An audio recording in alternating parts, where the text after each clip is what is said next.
As I woke up this morning, I asked myself, what are the valuable lessons that I can learn from what's going on in the world today? We have a deadly virus putting everything on pause and dispersing throughout the globe like a wildfire. Meanwhile, quarantine, lockdown, social distance, no jobs and no schools, anxiety on elevation while solitude is on new adaptation. I'm just here to tell you to hold on, stay in and stay safe. Like MJ, put on your mask and your gloves and let's beat it. Soon we shall overcome and celebrate better days ahead. Please allow me to paint you a brighter picture. Please let me share with you the positive side of the agony that we have been enduring. Ever since the world shut down, we've had less pollution and nature has been flourishing. Ever since Corona started, many nations at war have ceased fire. Now imagine the peace it brought to the heart of children in war zones all across the world. Yemen, South Sudan, Syria, Ukraine, Cameroon, and many other places. Black or white, Buddhist or atheist, harmony in different languages, religion and science. Yes, we can all coexist and express love, cause it's the answer. It's the only way to go. It's the only thing that brings us. It's a beautiful thing that heals us. It's a wonderful thing that takes us higher, brings us closer. Don't deny it, just embrace it. Express it, express it, express it. One love, eh. Let it flow across the globe, eh. One love, eh.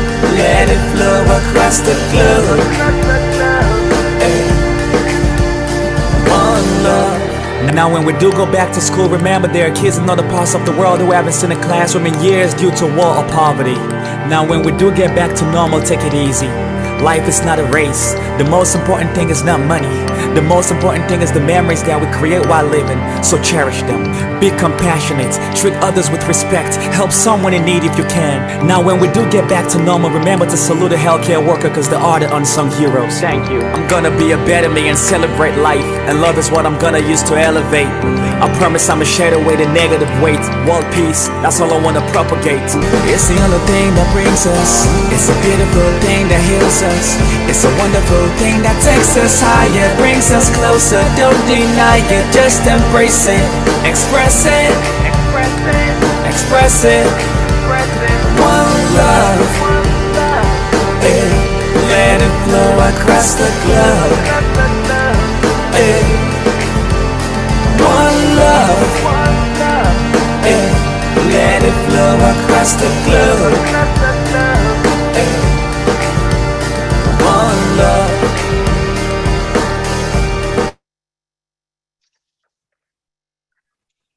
All right. Well, you were just watching One Love. That's the name of the song, the music video of Sierra Leonean musician Menace de General, whose song really captures that sentiments of these times, that we have to unite in coexistence and love, especially in all these turbulence of the COVID pandemic, the tragic conflicts all over the world, and the humanitarian crises we face. Well, that song is a perfect setup to our event today, which is on the topic of the pivotal role of faith leaders to promote spirituality, solidarity, and a culture of peace to combat stigma and conflict during the pandemic recovery. Well, this event is taking place during the annual World Interfaith Harmony Week.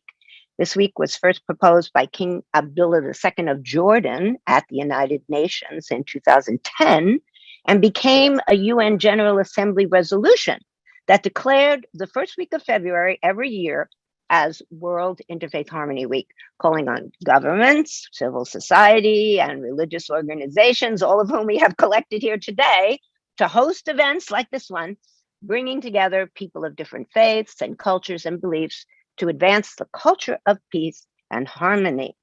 Well, I'm your moderator. Welcome, Dr. Judy Kuriansky. I'm a psychology professor at Columbia University Teachers College and a representative of the International Association of Applied Psychology in consultative status to ECOSOC at the UN, where I've been advocating about mental health and well-being for many years. And in this core group, as a trustee of the United African Congress, putting on these events. As you will hear at this event from multi-stakeholders, as we call it, in the spirit of togetherness or multilateralism, word we use at the United Nations. They include representatives of our sponsors from UN missions, our main sponsor, the mission of Sierra Leone, and our member state co-sponsors, the missions of Canada and the kingdoms of Morocco and of Bahrain and the Holy See, as well as representatives of our civil society partners. This year is very significant as it marks our 10th year of doing these events for the World Interfaith Harmony Week, which you could actually read more about on the UN website, where all the events in the past are there. We hold these under the descriptive banner of building bridges across boundaries. Our civil society partner co-sponsors today include the United African Congress, Give Them a Hand Foundation, the International Association of Applied Psychology, Buddhist Light International Association, the Nusantara Foundation, and the UN Staff Recreation Council Enlightenment Committee, with considerable support from the News and Media Division and the Civil Society section of the United Nations Department of Global Communications. So here's a look at what we've done over the years. My father was a Korean Presbyterian minister. I am now converted to Judaism. My sister married into a Muslim family, and all the religions in my personal family get together, and we discovered that we're all the same and we love each other. And I believe that the world can do the same. We need to come together as a community of faith leaders. Peace is what the world needs today. It is the answer for all the violence. The dialogue is very important because there is misunderstanding, right? No more war, no more religious division. Only love and compassion can heal the nation. Only when we stop othering the other, then we can begin to build any bridges and break down boundaries. And when we do this, by beginning to see the other as ourselves. Today. So we have to understand then that we have one mother. We all co-equally have a right to those resources. Not some corporations, not some governments, but we the people. Yo-ho! We okay! We okay! We okay! We okay! We okay! Woo! Ma Sadgamaya, Tamaso Ma Jyotirgamaya, Mrityorma Amritam Gamaya, Om Shanti, Shanti, Shanti. We ask, Holy Spirit, that you breathe afresh on us. Give us creative ideas. Give us peace. Teach us how to forgive each other. Most of all, let your love be seen in us and among us. Allah subhanahu wa ta'ala said, Rabbana atina min ladunka rahmah, wa hayyi ilana min amrina rashada, wa hayyi ilana min amra rashada. 慈悲喜舍遍法界，惜福结缘利人天，禅净戒恨平等忍，惭愧感恩大愿心。 Bless the good people here today with strength, courage, and wisdom, to bring people of different faiths, cultures, and religions together in our collective mission of achieving universal peace, holiness, and harmony. Such dialogues are so important. Keeps us constantly reminding that we're all one. Everybody across the world, show some love. They'll be out of time tomorrow. They'll be out of time tomorrow. They'll be out of time tomorrow. They'll be out of time tomorrow. Tomorrow will be better. There indeed will be a better tomorrow when we all come together, and our United Nations Secretary General, Antonio Guterres, has said that often lately, and he's been very vocal, calling upon religious and spiritual leaders to challenge the hate and the stigma and the racism. And he has sent his best, by the way, to all of us for this event today. Take a look at what he said on a visit with Pope Francis. Tragically, we see Jews being murdered in synagogues, their gravestones defaced with swastikas, Muslims gunned down in mosques, their religious sites vandalized, Christians killed at prayers, their churches torched. We need to do more to promote mutual understanding and tackle rising hatred. Your Holiness, I want to express my deep appreciation for your extraordinary service in promoting interfaith relations, including your landmark declaration with the Grand Imam of Al-Azhar on human fraternity for world peace and living together. This declaration is extremely important when we see such dramatic attacks on religious freedom and the lives of believers. The United Nations has also launched a plan of action to safeguard religious sites and a strategy to combat hate speech. In these turbulent and trying times, we must stand together for peace and harmony.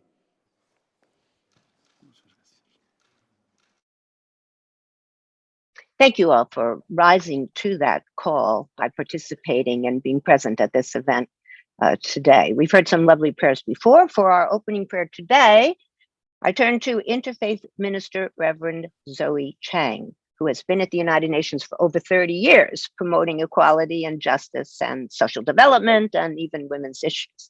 She's a board member of the United Nations Women's Guild and Vice President Emeritus of the United Nations Staff Recreation Council and advisor to their Enlightened Society. Over to you, Reverend Zoe, for your prayer. Thank you.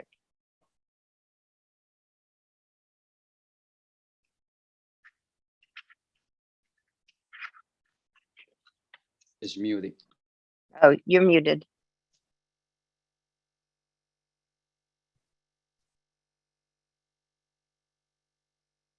There we go.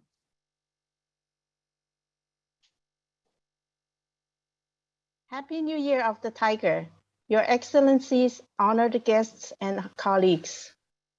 The New Year signifies transition, a time to reflect on what has come to pass and renew hope for what is to come. I'm humbled to be with you sharing this moment. Two champions for human rights and peace have recently made their transition, and the third we have commemorated just 2 weeks ago. I will recite these giant sayings to remind us to follow their footsteps. Archbishop Desmond Tutu said, "My humanity is bound up in yours, as we can only be human together." Zen Master Thich Nhat Hanh cried out, "Beware, turn around and face your real enemies. Ambition, violence, hatred, and greed." Dr. Martin Luther King Jr. once said, "I have decided to live with love." Bearing their teachings in mind, I invite you to join me in a meditative prayer. Please gently close your eyes and open your heart. Now, inhale and breathe in fresh spring air. Let out all burdens, worries. Inhale again and draw in vibrant energy from the warm sunshine and disperse all negativity and diseases, either known or unknown. Visualize that your body and soul are healed and rejuvenated. Take another breath. Visualize the divine light shines upon you, cradles your entire being, giving you protection, wisdom, courage, and hope. Then slowly exhale and let go of all uncertainties and doubt. We are now one with the divine spirit, and we are together supporting each other. With one heart, one mind, as one humanity, let us pray. We pray that all the souls that departed during the pandemic are at peace, resting in greener pastures. We pray for the victims of disease, violence, and conflict. May their wounds and sufferings be healed, and may they have faith and hope. We pray for the perpetrators of violence and conflict. May light penetrate through them opening their minds and hearts so that they will have compassion, understanding, and respect for others. We visualize the divine light shines upon leaders of public and private sectors, the UN and all its member states, taking up effective measures to address the issues of injustice. We ask that the divine spirits bestow ideas, wisdom, strength, and courage to the faith leaders and spiritual leaders to guide their communities in the pursuit of peaceful coexistence with others. Last but not least, we pray for the light to shine on all the participants of this event. May we become the bridges between all faiths. We ask for divine intervention and guidance to build connection and fellowship. Together, we will be the agents of change for a more equitable and peaceful world. So be it. Thank you for joining me in the prayer. May this event has rippling effect throughout the world, and I look forward to working with you all. That was very beautiful, Reverend Zoe. Thank you so much for those gorgeous sentiments.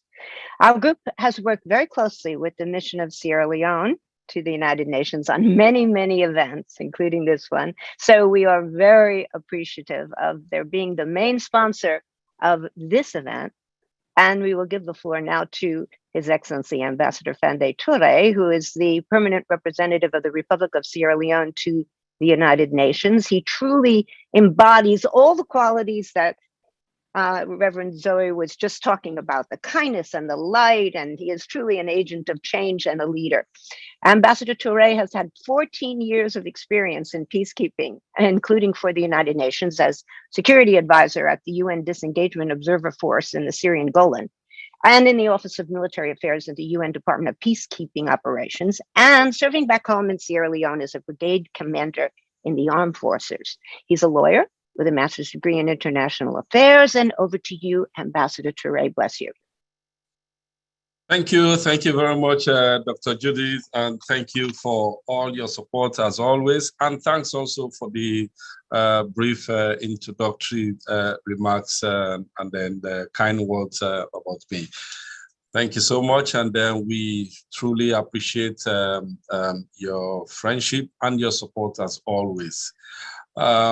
Excellencies, distinguished delegates, on behalf of the mission of Sierra Leone to the United Nations, I am delighted to welcome you to this event. My delegation is pleased to be the main sponsor of this event on the topic of the pivotal role of faith leaders to promote solidarity and a culture of peace to combat stigma and conflict during the pandemic recovery. Our recovery from this pandemic is a major goal in the hearts and minds of global leaders.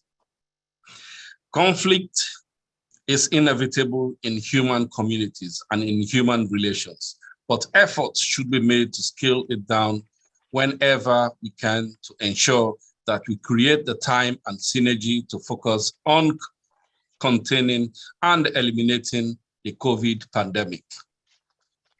The UN continues to do its part to ensure that peace and security prevail in line with its charter objective, but conflict is still thriving in the world today, some with religious or faith undertones. Thus, the achievement of peace and interfaith harmony using the influence of faith and religious leaders is more urgent now than ever before. This is especially the case looking at the need to contain conflict from the prism of the impact of a peaceful and secured world in multilateral efforts towards having equal access to COVID vaccines, addressing increased poverty and raging threats of climate change. This event is thus a step in the right direction, as it is a means through which we showcase how we are working together at the United Nations to meet the challenges of our time and find remedies to them. In this regard, the Sierra Leone delegation wishes to call on delegations to redouble effort at creating the necessary environment in our respective nations to provide support for the leadership of interfaith and spiritual leaders to mobilize their communities for sustained actions for peace and harmony. Today's event is indeed a testimony to the view that many delegations concur with the need to do more to elicit the partnership and participation of faith leaders in bringing peace and resolve for collective determination to contain the pandemic and address the problems of poverty, climate change, and other threats that continue to challenge our generation. I say so because many delegations such as Canada, the Kingdoms of Morocco, Bahrain, and the Holy See have joined the co-sponsorship of this event, and a good number of representatives of NGOs present here today have also been holding these type of events for the past 10 years, and their activities are duly profiled on the UN website for World Interfaith Harmony Week. In this connection, we further welcome speakers from diverse faith and spiritual perspectives and performers demonstrating the power of voice and of music to unite peoples. We greatly appreciate our civil society co-sponsoring friends who have worked so hard to organize this event, including the United African Congress, Give Them a Hand Foundation, the International Association of Applied Psychology, Buddha's Light International Association, the Nusantara Foundation, and the UN Staff Recreation Council Enlightenment Committee. We note with satisfaction the considerable support from the News and Media Division and Civil Society section of the United Nations Department of Global Communications. Excellencies, distinguished delegates, I am pleased to inform that the President of Sierra Leone, Dr. Julius Maada Bio, is deeply, and his government is deeply committed to peace, having emerged from a protracted civil war to attain a peaceful state where peace building and democratic consolidation is now the acclaimed norm. Irrespective of effects of civil conflict, throughout our history, we have been free of religious conflict. This is because Sierra Leone encourages a great deal of religious tolerance with freedom of religion protected by our constitution. Like many other states, Sierra Leone is a secular state where Islamic and Christian and traditional prayers are given prominence in formal programs. We celebrate Eid and Christmas together in and harmony and have an interreligious council made of Christian, Muslim, and other religious leaders, while also encouraging inter-religious marriages. His Excellency the President, for instance, is a devout Christian, and the wife is a Muslim. Recently, our ambassador to the United States in Washington, His Excellency Siddiqui Y, invited a Jewish rabbi to our memorial event for our compatriot who died from the tragic oil tanker explosion. These are examples we can all replicate and sustain in our communities to bring peace and harmony, to stay focused on containing the pandemic. To achieve this outcome, faith and spiritual leaders must be incorporated and utilized as the key to building the bridges across religious boundaries. Together, we can build what former New York City, our host city, Mayor David Dickens, famously called a gorgeous mosaic of race and religious faith, to exemplify the model for harmonious societies, countries, and the world at large. On that note, Sierra Leone recommends that we collectively accelerate efforts towards achieving Sustainable Development Goal 16 of the United Nations Agenda 2030 and the relevant UN resolutions that speak to culture of peace, love, and conscience. We encourage that we collectively embrace diversity, strengthen trust, and denounce extremism. Let me conclude this message of interfaith peace and harmony by calling for COVID-19 vaccine equity. As other countries are rolling out the third and fourth doses of vaccines, only a small percentage of people in Africa and other developing countries are fully vaccinated against this scourge pandemic. We must therefore accelerate health equity and access for recovery. We must continue to dialogue like these to embolden the collective effort to lift our spirit and faith to achieve a peaceful world. I thank you, Dr. Judy, once again for giving me the floor. Thank you. Oh, thank you so much, Ambassador Touré, for those very inspiring words and for your leadership on this event and many, many others. And we take those recommendations, well noted.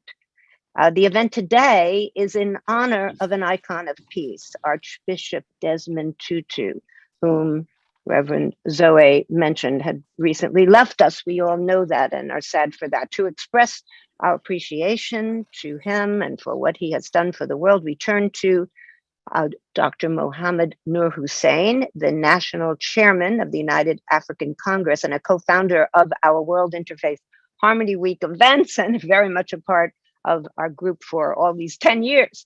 He's a professor emeritus at New York's Downstate Medical Center, on the board of the Ethio-American Doctors Group, significantly building a $100 million state-of-the-art hospital in Addis Ababa. Today's topic is particularly meaningful to him, I have to say, because he was the son of Ethiopia. And given the conflict that's going on in Ethiopia right now, we pray for Ethiopia, for all his loved ones, and we mourn the passing of Archbishop Tutu. And thank you for your words. Dr. Nur Hussein, over to you. Thank you, Dr. Judy. Good afternoon, everyone. Excellencies, distinguished guests. I feel immensely honored to dedicate this session on behalf of the organizing partners to a global icon and my personal hero, the Nobel Peace Laureate, Archbishop Emeritus of the Anglican Church of South Africa, the Reverend Desmond Tutu. He became an ancestor on the first day of Kwanzaa. Leaders and ordinary people alike worldwide mourned his passing.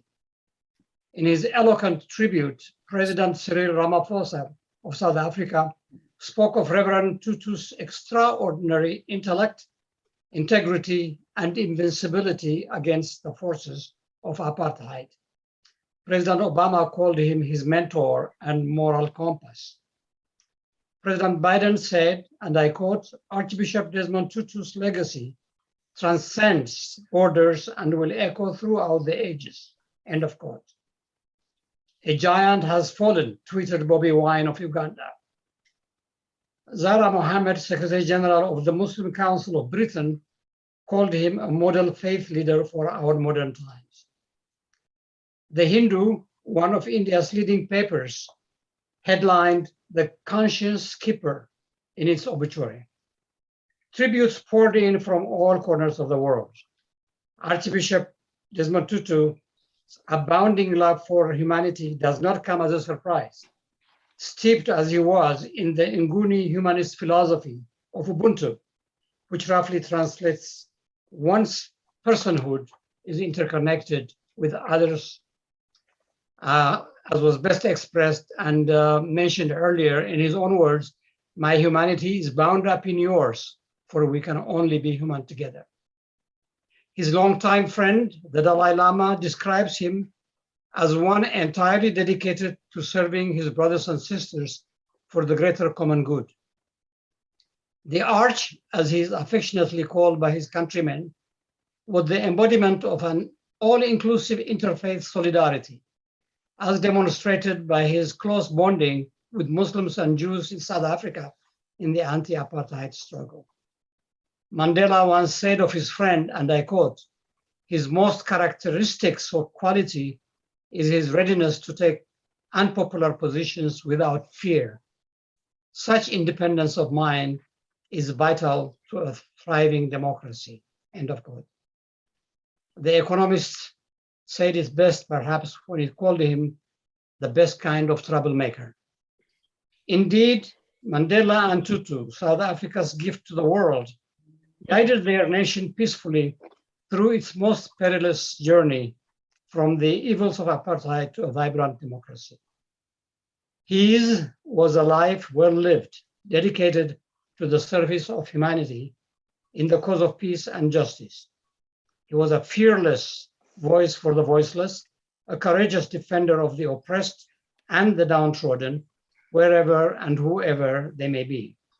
And so we dedicate this interfaith session to his memory, a life that personified the true spirit of world interfaith harmony in promoting a culture of peace. Long live the legacy of the Arch. Thank you. That's beautiful, Dr. Nur Hussein. And those of us who were honored to meet him know he was definitely fearless, but also had a sense of humor and was very, very, very, very spunky. So thank you for those wonderful thoughts. Those of us who are at the UN are most appreciative of our next presenter, Felipe Queipo, who's the communications officer of the UN NGO Relations and Advocacy section of the now called Department of Global Communications. He's been there for 13 years and he does an amazing job helping all civil society organizations develop media strategies and use new technology tools to support the United Nations. Felipe is perfect to address us at this event because he's the focal point for faith-based organizations within the Department of Global Communications, and he leads the Focus on Faith briefings, which we'll hear about. But I think you also don't know he's an amazing opera singer. So that voice communicates true love everywhere. Thank you, Dr. Judy. It is always a pleasure to interact, and thank you everyone for the invitation and for this amazing event. Excellencies and all guests and everyone here together. Thank you. When in 1945 the United Nations was created, it was out of the result of a global conflict that devastated humanity. We had very specific geopolitical challenges that in a way have continued, but today the world in 2022 is very different than it was in 1945. Even the definition of peace has changed. Back in 1945, not being shot at or not being bombed was enough to declare, okay, we are peaceful. Today, thanks to the work of the United Nations, and in great measure because of the collaboration with civil society and member states, we have redefined peace to quality of life. We are working together to make sure that people have better quality of life, a decent way of living. In the UN, in this 76 years that we have been operating, we have learned a lot and we have evolved and we have progressed as a society. And we are working towards making this place a better one for everyone. And I believe that the three pillars of the United Nations today are quality education, quality communication, and quality diplomacy. And we all are involved in those efforts. We don't solve problems by fighting, arguing, or sending military intervention, sanctions, and resolutions. An important part of the work of the United Nations is understanding, is quality diplomacy through our amazing ambassadors. And for that, Ambassador Touré, thank you for co-sponsoring this event, but for leading always and in this efforts of interfaith dialogue. This quality diplomacy could not be done without quality communication, which is what I hope our department is doing, global communications, informing people, engaging people, listening more than talking in many cases, and learning what is going on so that we can contribute with our efforts and our expertise. And of course, quality education in all forms, formal education through institutions, informal education through family, friends, and colleagues, and communication in the form of entertainment and also public information. We are a department that tries to engage at all levels. I'm a man of faith, and I would say that my faith says, you know what, you're one of many. for the international community. You're one of many people and everyone is important. I've learned at the UN through my service as an international civil servant that when many come and work as one is when we can make a difference. You see, my faith tradition promises me that my happiness can be eternal. And I think that my service at the United Nations has taught me that the United Nations is in the business of making that happiness sustainable. And we need to work together. Sustainable happiness is the goal that we really need to aim at, and we need to engage with all colleagues across all sectors. Multilateralism, as Dr. Judy has said, is the key to understanding how we can address all the different challenges. As I said, the challenges in 2022 are very different to the ones that we had in 1945. Some of them are similar. We have new ones. And these new challenges are more ideological than geopolitical. And you don't fight ideas with military intervention, as I said, or sanctions. You cannot. You must engage in conversation and diplomacy. You must engage in international relations in spirit of collaboration.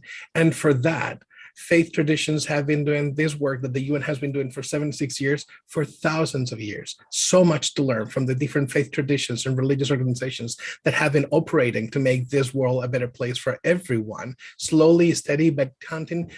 And I love the spirit of Agenda 2030 in that it has one of the main commitments of the international community, the faith international community, which is leave no one behind, meaning everyone is important. For us at the United Nations, every person counts. And what we do is for every single individual, not for the collective, which is important, but remembering that when we work towards saving individuals and providing them with the capacity to be happy on this life individually, we are achieving great goals. So working together is how we can really make a difference.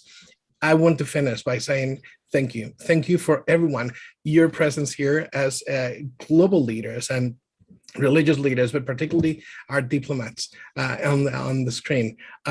It's a commitment to your, and it's a testament to your commitment, but it's a commitment also to continue working hard, but it's a testament to the amazing things that we can achieve together. For that, I hope that the UN becomes that space that we have tried to build for 76 years, one of understanding, collaboration, an arena for dialogue and diplomacy, and one where we can not only respect each other, but work with each other so that we can help each other and support each other to attain that sustainable happiness. Thank you.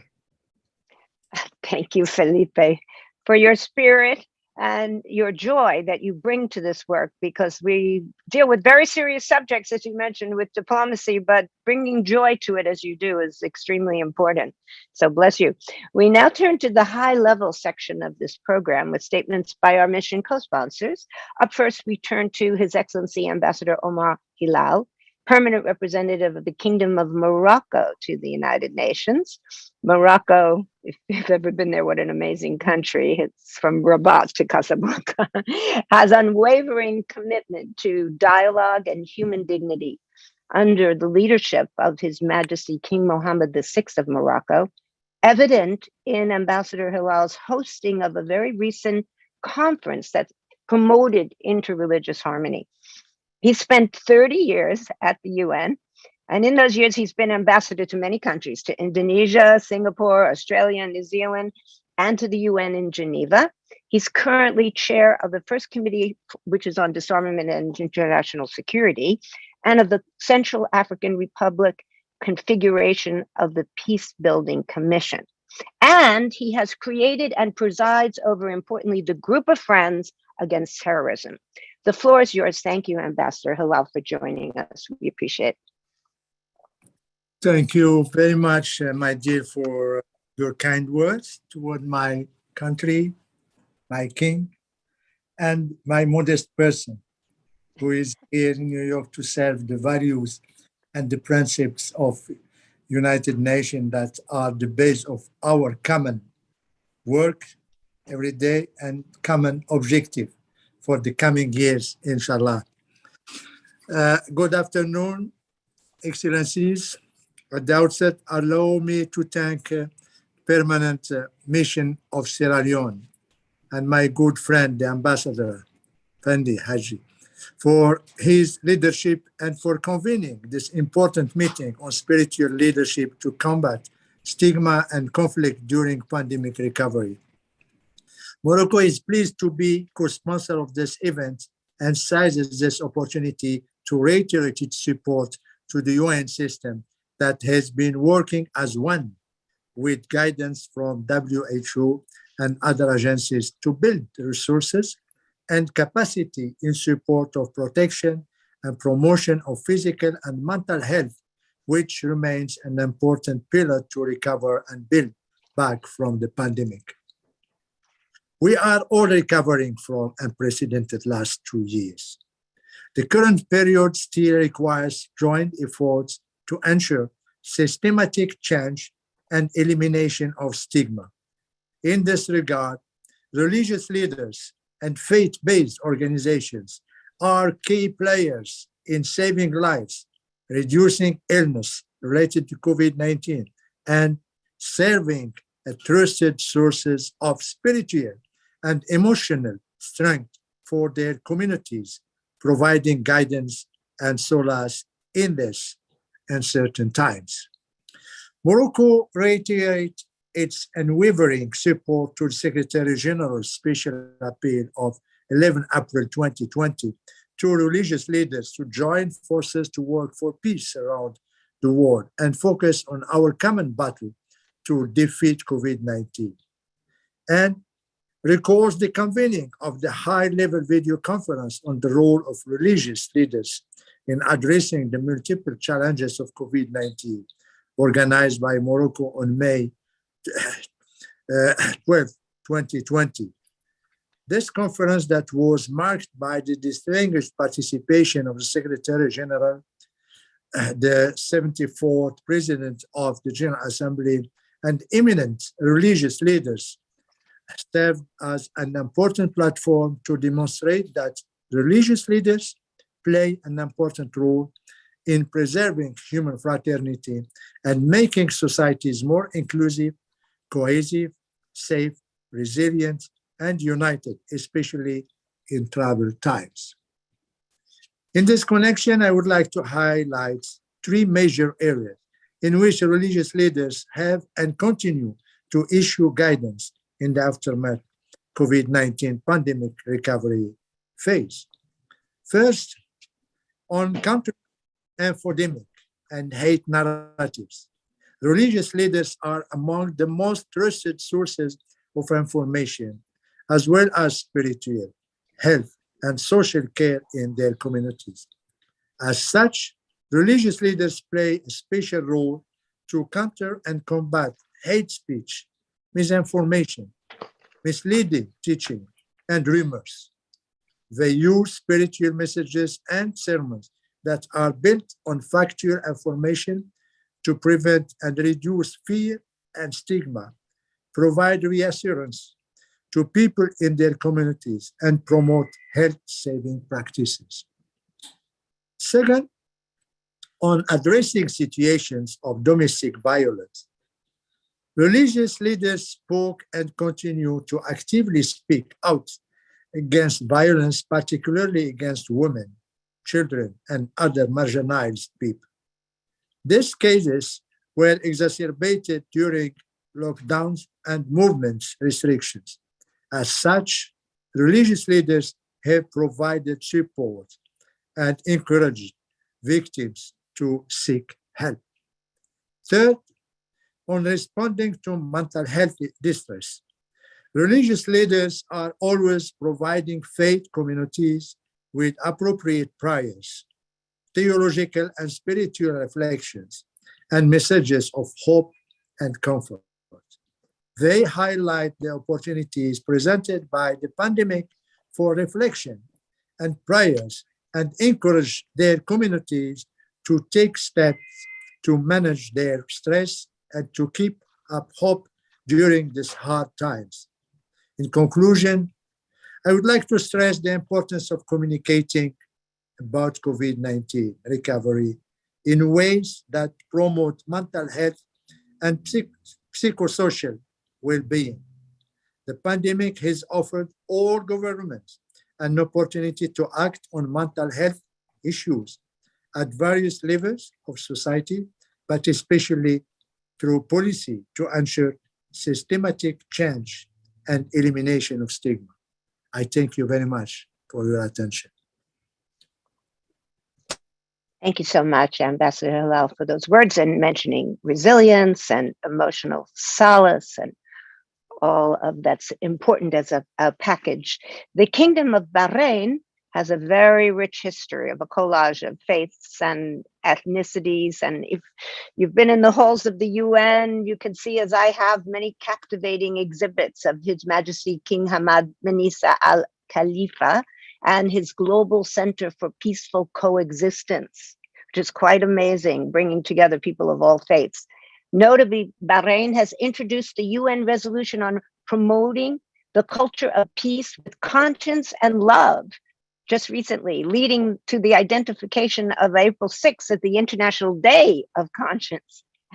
At events at the UN, I've also been very fortunate to hear the eloquence of the permanent representative of the Kingdom of Bahrain to the UN, Ambassador Jamal Faris Al-Ruai, speak so eloquently about this topic. So I'm pleased to give him the floor now. Doctor, it's a pleasure always to see you, and thank you very much for your kind word. And let me start as a co-sponsor of today's event alongside with the Permanent Mission of Sierra Leone, and thank you for my colleague PR Haji, and also Canada, Kingdom of Morocco, and Holy See. I would like also to echo and to welcome all speakers and participants to this event. And I would like to thank the speakers in advance for their participation. It has been nearly 2 years since the spread of the COVID-19 pandemic, which is considered by many as the most challenging global crisis since World War II. Indeed, the pandemic not only caused loss of lives and devastating health and economic disruption, but it also led to the rise of hate and xenophobia, as well as highlighted existing inequalities in societies, especially in access to education, public health, and technologies. In this context, it's ever more important for us as a member states to work together and in cooperation with relevant stakeholders, which is include faith and spiritual leaders, to promote the values of tolerance as well as interreligious and intellectual dialogue and coexistence.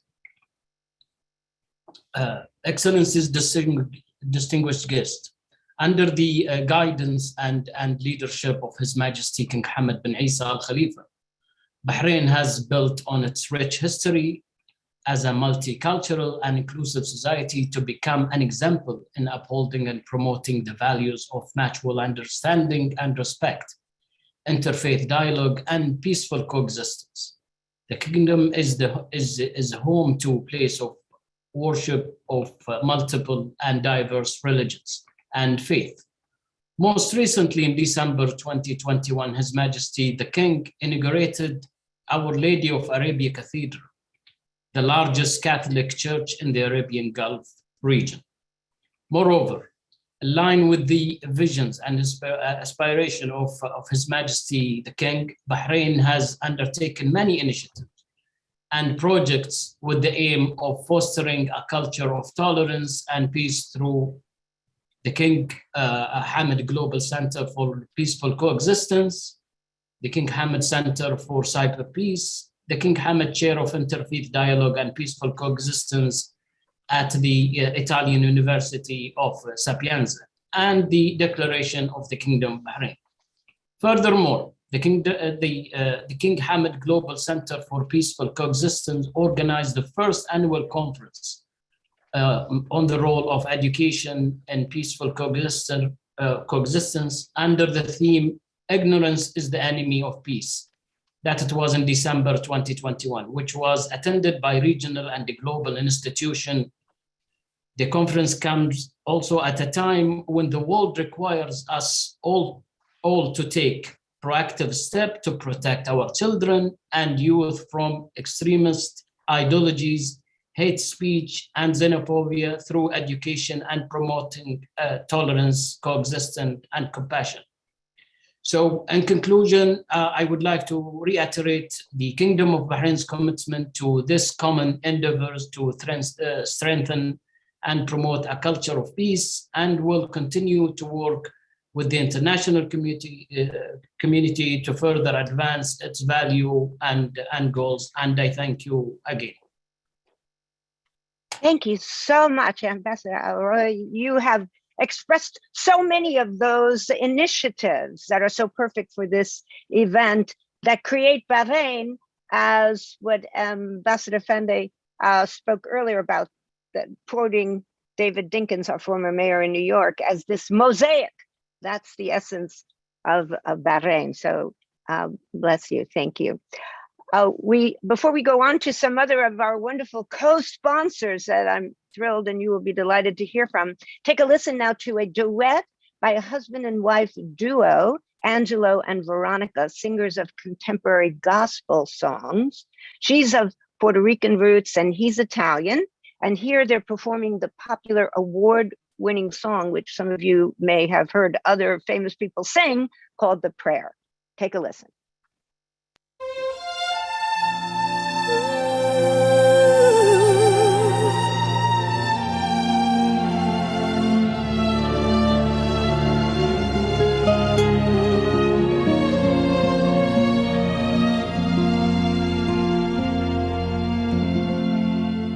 Nuestros ojos tú serás,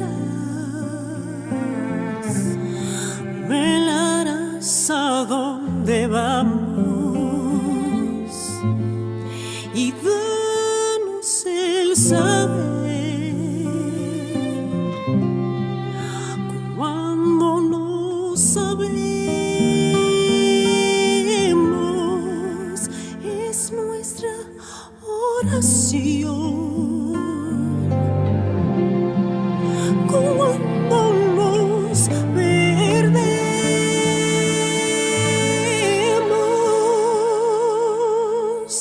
dirígenos con tu gracia a un lugar donde haya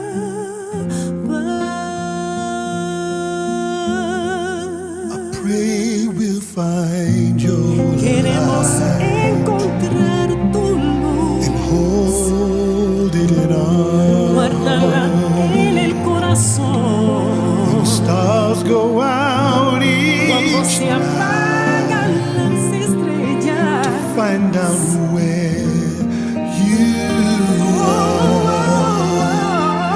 Let this be our prayer. Es nuestra oración. When shadows fill our day, Sobrellenan nuestros días. lead us to a place. Guide us with your grace. Give us faith so we'll be saved.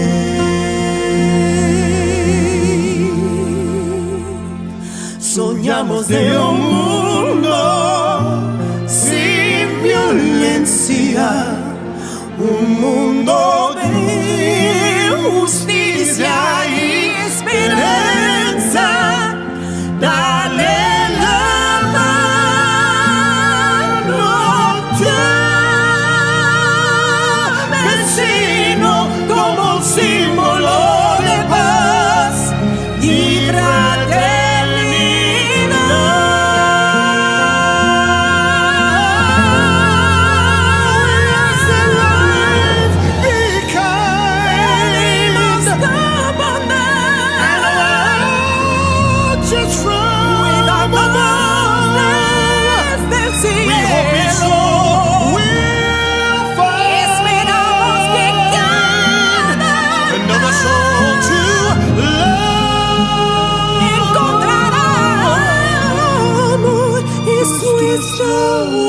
oración, es nuestra oración. Just like every child, como cada niño, need to find a place. Guide us with God's grace. Give us faith so we'll be saved. Become love again. Who knows how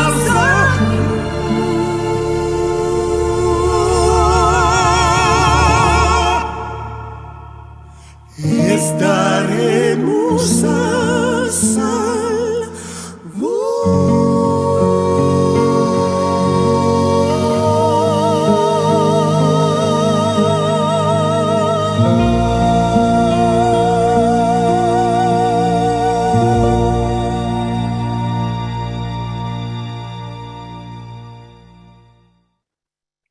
Oh my goodness, that gave me chills.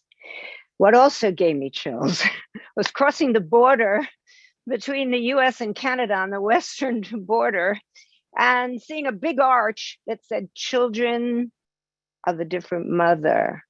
That's how we feel towards Canada, and that's the spirit of today's event. Canada is also a country with a pluralistic society and many interfaith dialogues, including of particularly the native traditions. This intersects, I must say, with Canada's leadership and co-presidents with Bahrain, that we just heard from, as well as Belgium and Ecuador in the UN Group of Friends of Mental Health and Well-being being very important to the achievement of the culture of peace that we're talking about, and harmony and interfaith cooperation.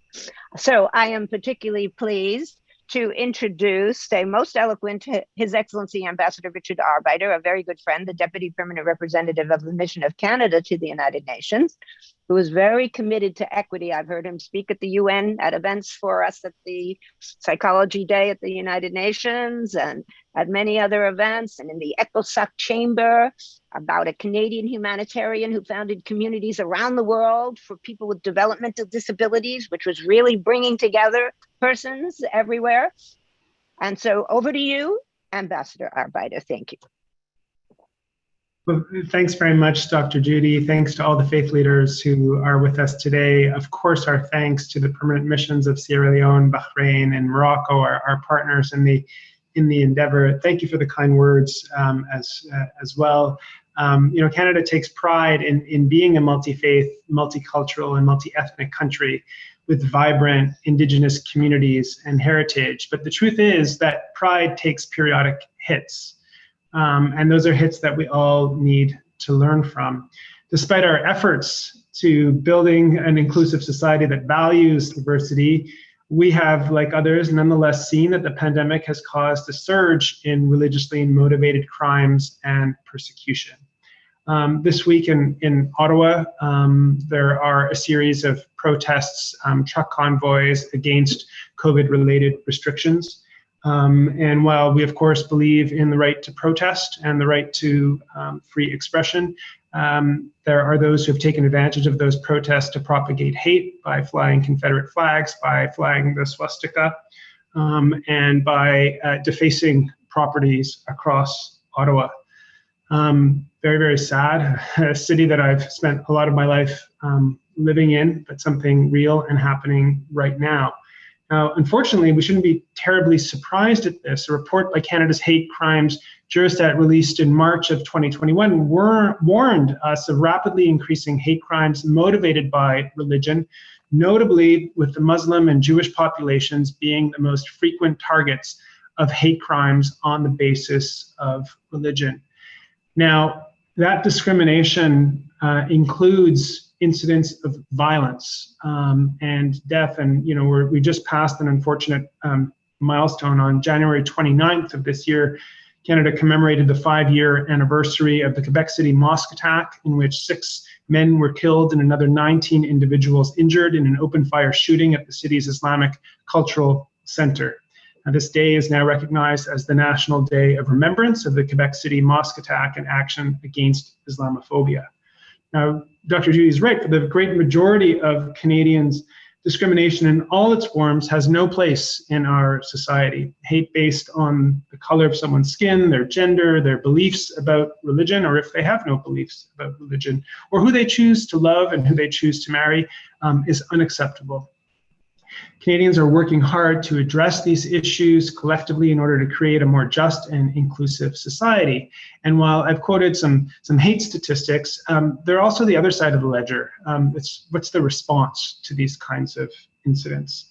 Some of you will be aware that in October of 2018, when there was an attack against the Jewish synagogue in the city of Pittsburgh that left 11 people dead, there was an outcry, certainly legitimately so, across this country, but the response in Canada was having hundreds of Canadian Muslims, Sikhs, Hindus, and Christians form rings of peace around synagogues in the city of Toronto, forming a symbolic act of protection for all.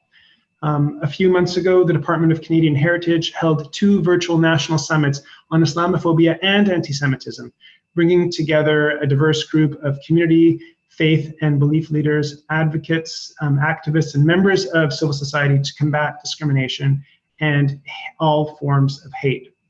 And while we're far from perfect, this is what we mean by inclusion and respect for diversity. We show strength in being humble and acknowledging where we have some work to do, and in bringing together a diverse group of actors in trying to respond. Now, that actors is not government alone. Far from it. It's frankly the kind of people that are on this call here, and that's why we're so happy to have been asked to lend our voices to it. The kind of response requires faith and belief leaders, communities, and civil society non-governmental partners to reflect constantly on what an inclusive whole of society approach to our international pandemic response looks like. So I'll just close by expressing gratitude to everyone for their time and their work on this issue. And a small request, it's a bit of a pet peeve of mine, so if you'll indulge me. So I hate the word intolerance. I am more than just intolerant of the word intolerance. I think it doesn't give credence to what is actually the problem. The problem is not intolerance, the problem is hate. And I think we need to call hate for what it is. So my request to you is to leave intolerance to issues of lactose and gluten and those kinds of challenges that are real, but don't represent discrimination and hate crimes on the basis of religion or anything else. Let's call it out. Let's call it what it is, and let's work together to respond to it in a way that reflects the seriousness of the crime to the individual and to the community. Thanks very much. Thank you so much, Ambassador Abarty. We will take those words to heart and eliminate that from our vocabulary, but bring the other words that you brought in and your honesty into our vocabulary. So thank you so much. We now are very honored to welcome the Permanent Observer Mission to the United Nations of the Holy See as a co-sponsor to our event today, very appropriate. And its main representative, His Excellency Archbishop Gabriel Giordano Caccia. I imagine that, Ambassador Caccia, you were very pleased to hear the prayer earlier. Just let everyone know that you were appointed 2 years ago by Pope Francis after serving in Tanzania and Lebanon and the Philippines, where you were very happy. But now you love coming to the UN and helping the UN reach its goals, I'll share with everyone, and prevent war and defend human rights and human dignity. I will let everyone know also that your motto from the Bible is, we have believed in the love God has for us. Thank you. Over to you. Thank you very much, Dr. Kuryansky. Excellencies, ladies and gentlemen, dear friends, I would like to thank, first of all, the Permanent Mission of Sierra Leone, Canada, Morocco, and Bahrain for the kind invitation in today's event. The aim of the international community in celebrating every February the World Interfaith Harmony Week since 2010 was to promote dialogue, understanding, harmony, and cooperation among believers of different religions, so as to better advance, according to the various religious traditions, the love of God, of the good, and of one's neighbor. In 2020, the General Assembly gave even greater impetus to these priorities by establishing the International Day of Human Fraternity to be observed each year on February 4, in the heart of World Interfaith Harmony Week.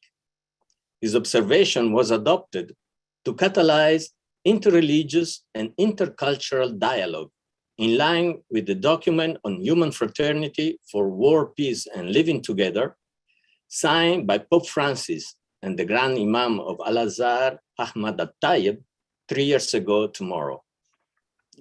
The landmark declaration called on spiritual leaders to exercise their religious and moral responsibilities and work strenuously to spread the culture of tolerance and peaceful coexistence, to collaborate to bring an end to wars and conflicts, and to reverse the moral, cultural, and environmental deterioration that the world is presently experiencing, through awakening authentic spiritual values and reviving religious awareness, especially among the young. The Pope and Grand Imam noted that so many conflicts flow from materialistic thinking and from dangerous policies of unbridled greed and indifference that are based on the law of force and not on the force of law. That's one of the reasons why World Interfaith Harmony Week and the International Day of Human Fraternity are so important. They attest on the UN calendar and within the UN system that religion is not a neutral force in the world, but an indispensable global good. That's because religions, not just at their best, but normally and daily, bring people together, remind everyone of human dignity and transcendence, foster love of God, of neighbor, and of the good, and improve the world through believers living out authentically religious virtues. It's not a coincidence that Archbishop Desmond Tutu was a religious believer, or Thich Nhat Hanh, or Martin Luther King, or Mahatma Gandhi, or Mother Teresa of Calcutta, or so many other spiritual leaders and Nobel Peace Prize winners. Religious faith transforms individuals and communities, and through them transform the world for the better. This is an important truth to recall and proclaim at the time in which some, including occasionally here at the UN, engage religious leaders mainly or only because they think they can help prevent violence among their co-religionists. They don't acknowledge the obvious reality of how much good religious believers do, not just in promoting peace and reconciliation, providing education and health care, serving the poor and the needy, and so many other shared objectives, but also in reminding everyone of transcendent realities. Pope Francis underlined the importance of precisely this service of religions and believers toward peace in the world in his recent encyclica, Fratelli Tutti. He said, if there is no transcendent truth in obedience to which man achieves his full identity, then there is no sure principle for guaranteeing just relations between people. Their self-interest as a class, group, or nations would inevitably set them in opposition to one another. If one does not acknowledge transcendent truth, then the force of power takes over, and each person tends to make full use of the means at his disposal in order to impose his own interest or his own opinion with no regard for the rights of others.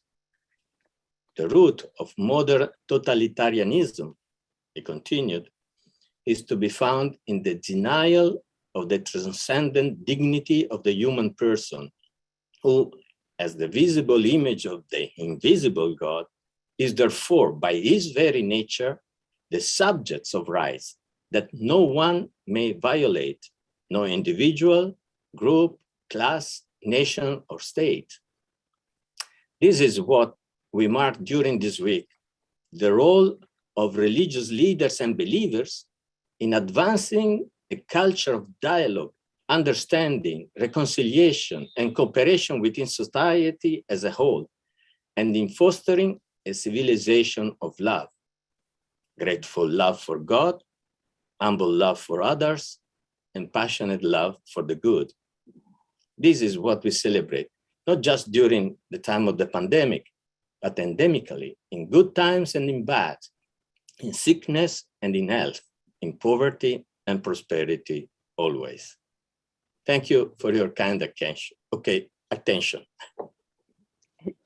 Thank you, Archbishop Katya. We need your guidance and we need your love. And this spirit of oneness that you've expressed and our other distinguished speakers have has flowed really through this event so far. And it flows now in the song that we are going to be treated to hear in a live performance of this original anthem called One in Faith. It's performed by my good friend, Russell Daisy, who is an internationally known composer and pianist and singer-songwriter and music therapist. And he's composed especially this song for this event, actually with me, I co-wrote it. Russell is an NGO representative of the United Nations, of the International Association of Applied Psychology with ECOSOC status. He's on my team, and he's performed for presidents and spiritual leaders like the Dalai Lama, Elie Wiesel, Dr. Robert Thurman, and he's been with me on many missions around the world after disasters for recovery. And for peace, notably performing our original anthem, Stand Up for Peace, at the International Peace Summit in Hiroshima, Japan, for Archbishop Desmond Tutu, who was on the stage at that event and heard that song. But Russell will perform for us now, One in Faith. Russell. Your faith, my faith, our faith, one in faith, his faith, her faith, their faith, one in faith, one, yes, we are one in our humanity, one together as one in this sacred place. We commune in different ways in harmony. We are one, yes, we are one in faith. Your faith, my faith, their faith, one in faith, his faith, her faith, their faith, one in faith, one, yes, we are one community. We sing a joyous song for our world. Raise your hands together now in unity. We are one, yes, we are one in faith. She studies the Vedas and he recites the Quran. They study the Bible. These sacred texts our faith's based on. She visits Varanasi. He pilgrimages to the Wailing Wall. They pilgrimage to Mecca. These sacred sites inspire all. She prays to Shiva Shakti. He prays to Yahweh. They pray to Allah, but in their own way. We all pray one. Yes, we are one big family. We sing a joyous song for our world. We are one together now in our humanity. We are one. Yes, we are one in faith. We are one. Yes, We are one in faith. We are one. Yes, we are one in faith.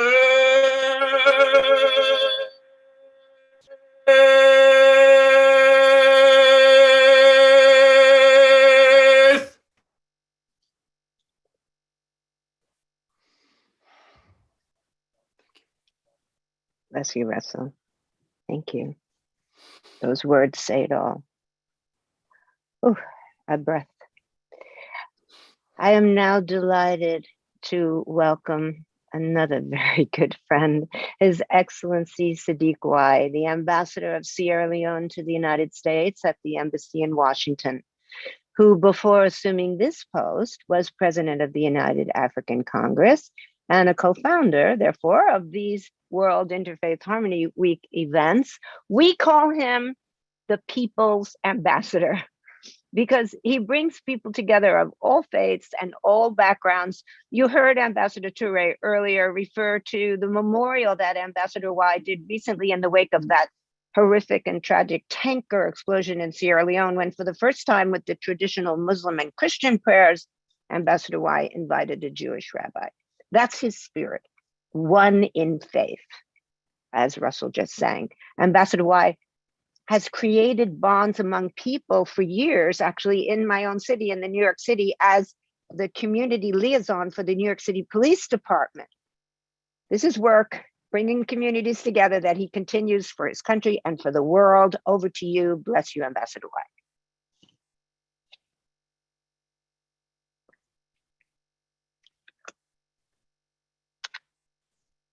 Thank you.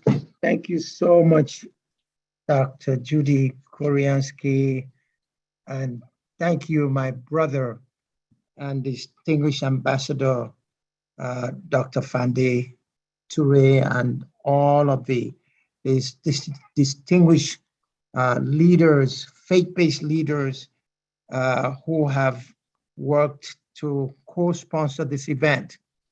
I want to join my good colleague and distinguished Ambassador Fande Toure to really thank the organizers of this event and to kind of really show what my friend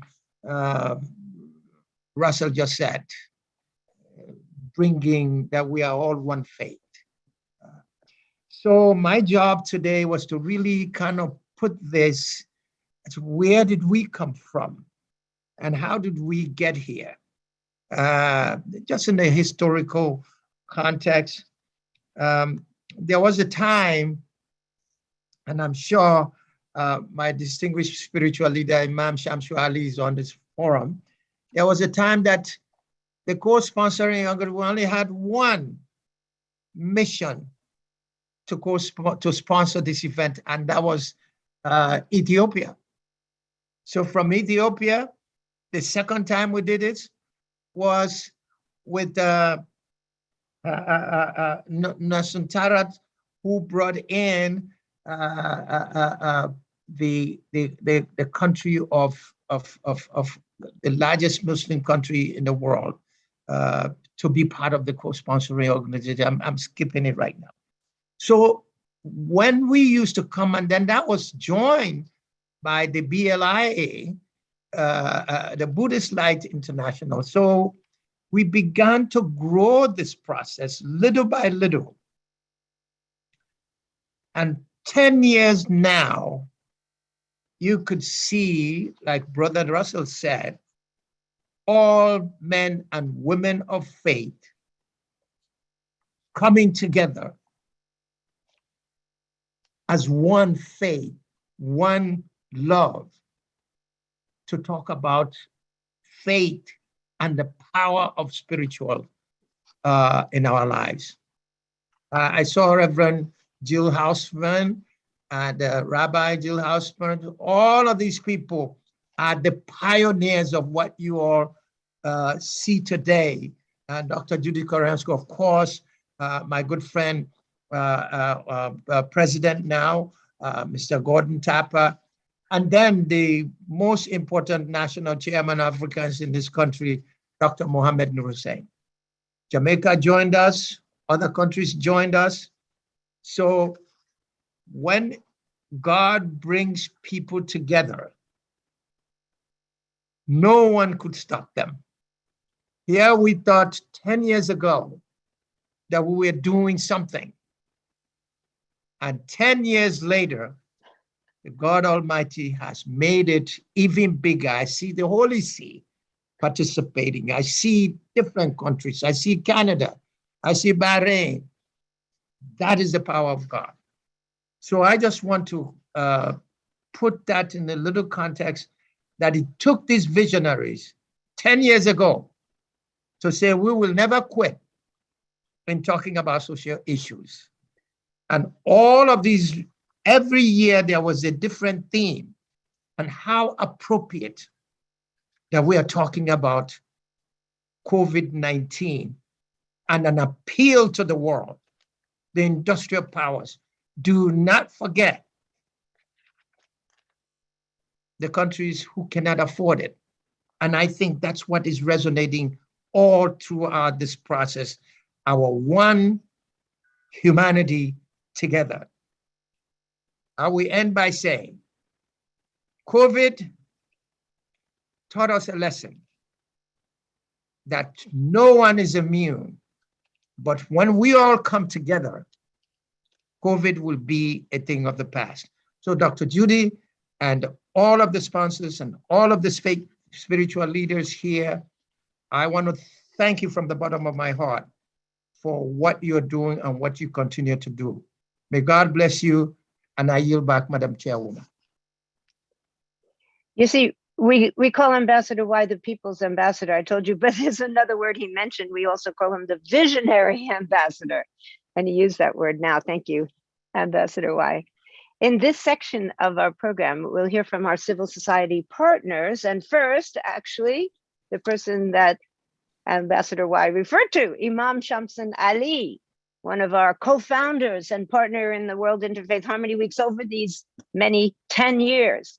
Imam Ali is very well known as the moderate face of Islam and for building bridges. That's evident in his books, including, you can hear in the title, The Sons of Abraham, about issues that divide and unite Jews and Muslims, which he co-authored actually with a very close Jewish rabbi friend. He currently leads the Jamaica Muslim Center, which is the largest Muslim community center in New York City.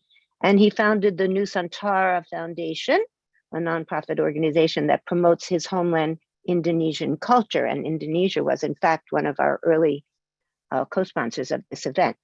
Some people call him the hip imam because he loves the hip hop of Russell Simmons.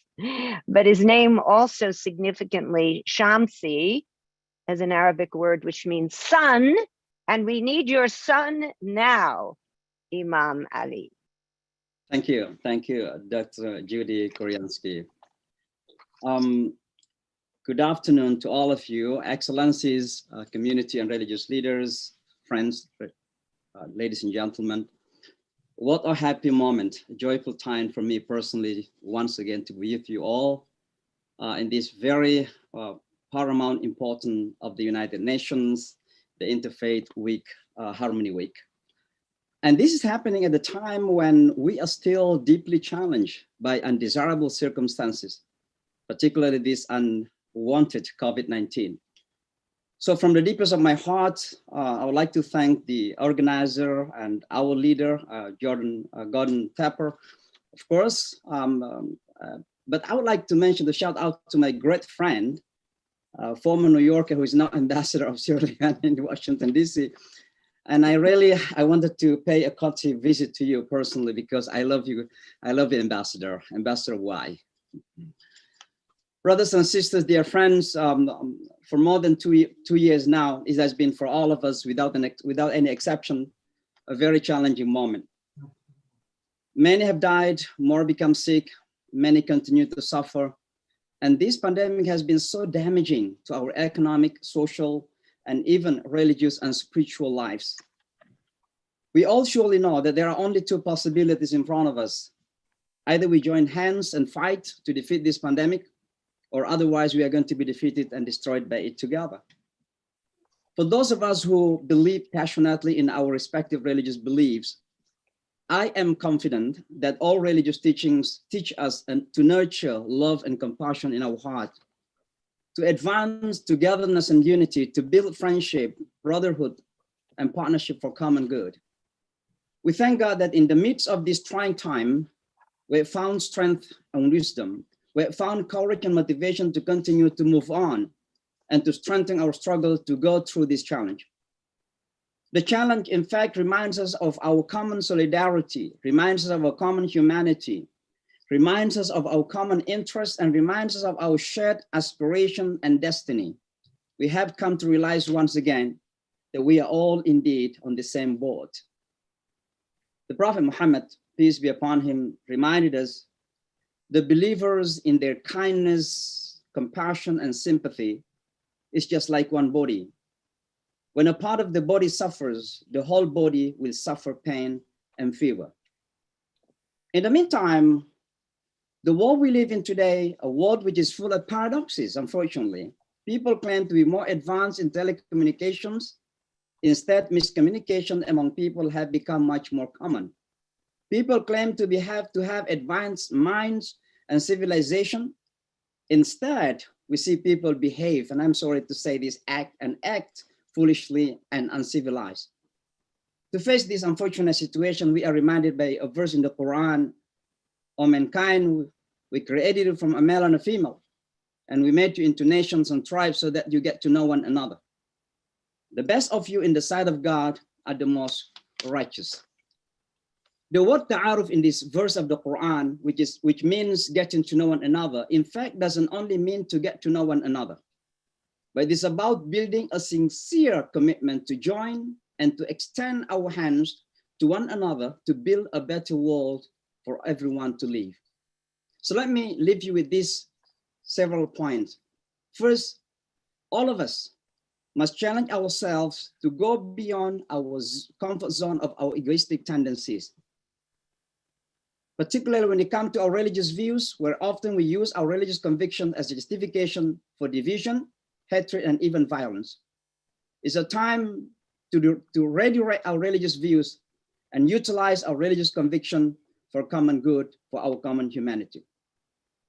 Second, we must continue building an awareness that in this global world, no single person, no single community, even country, can do things without the others. Our world has become so interconnected and interdependent. Therefore, we must challenge ourselves to learn to be collectively responsible. The challenge of our moment is not a responsibility of particular people or nations, it is our shared responsibility.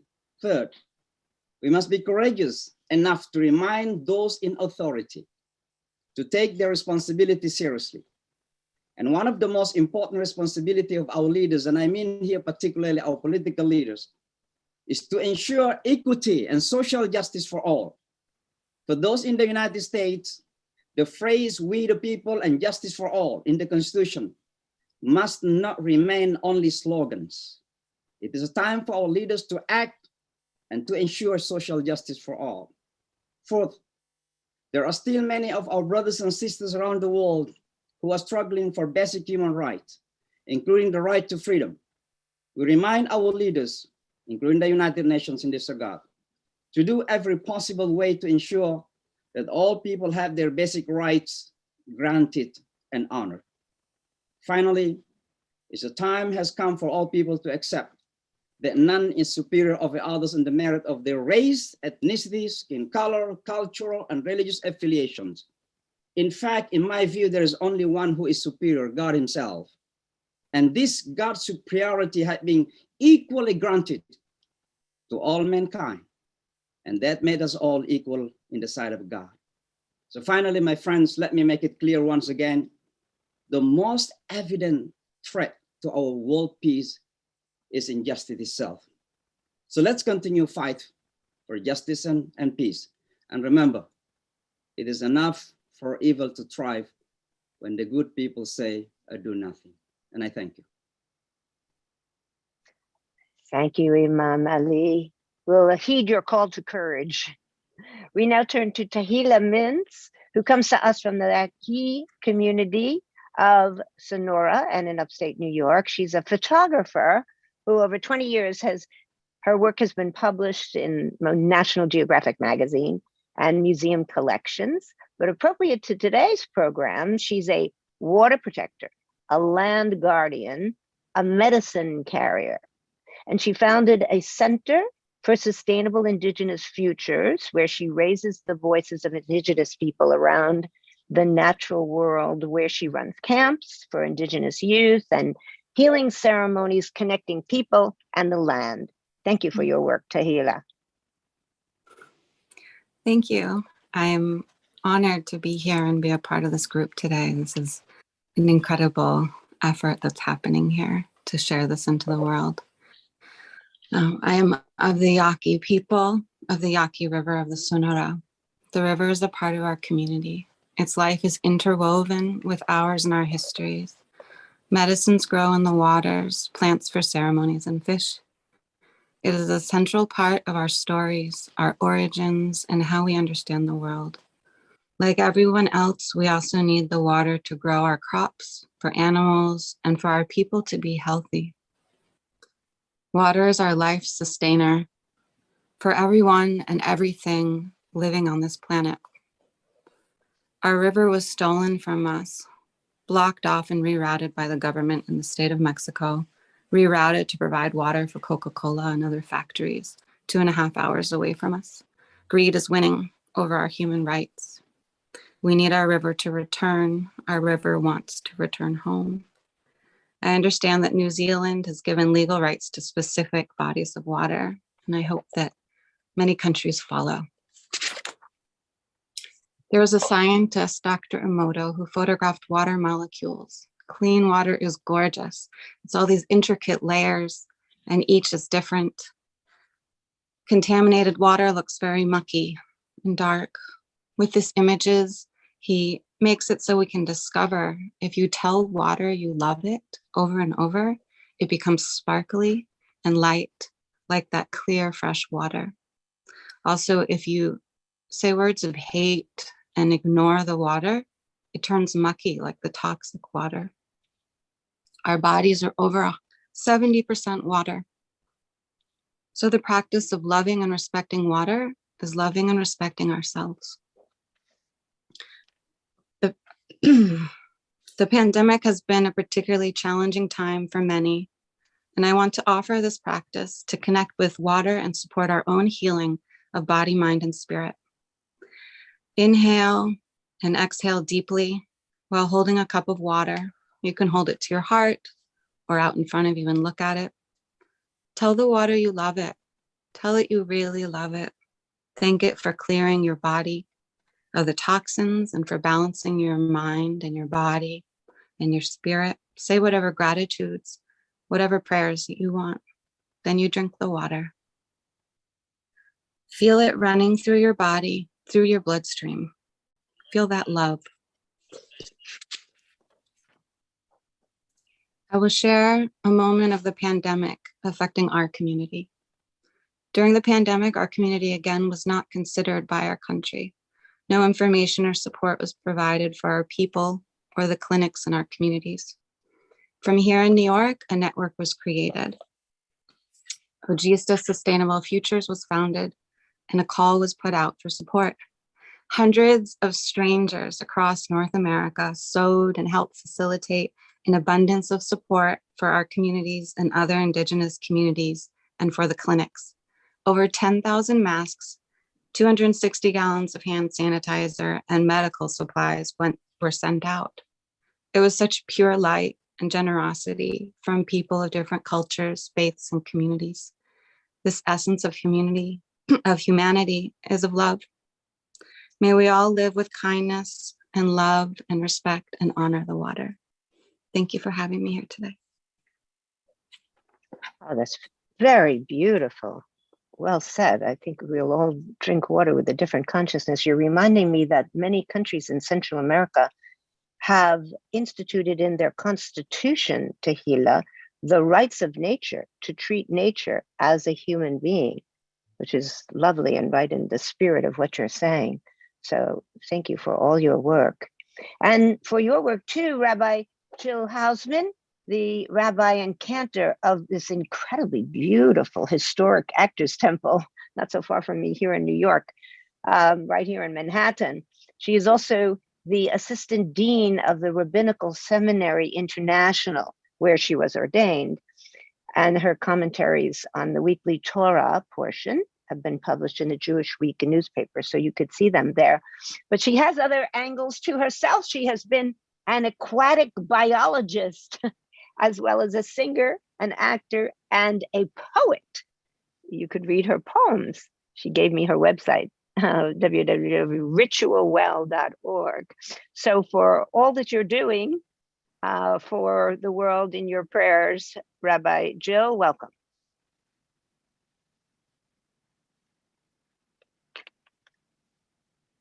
Oh, unmute. Unmute.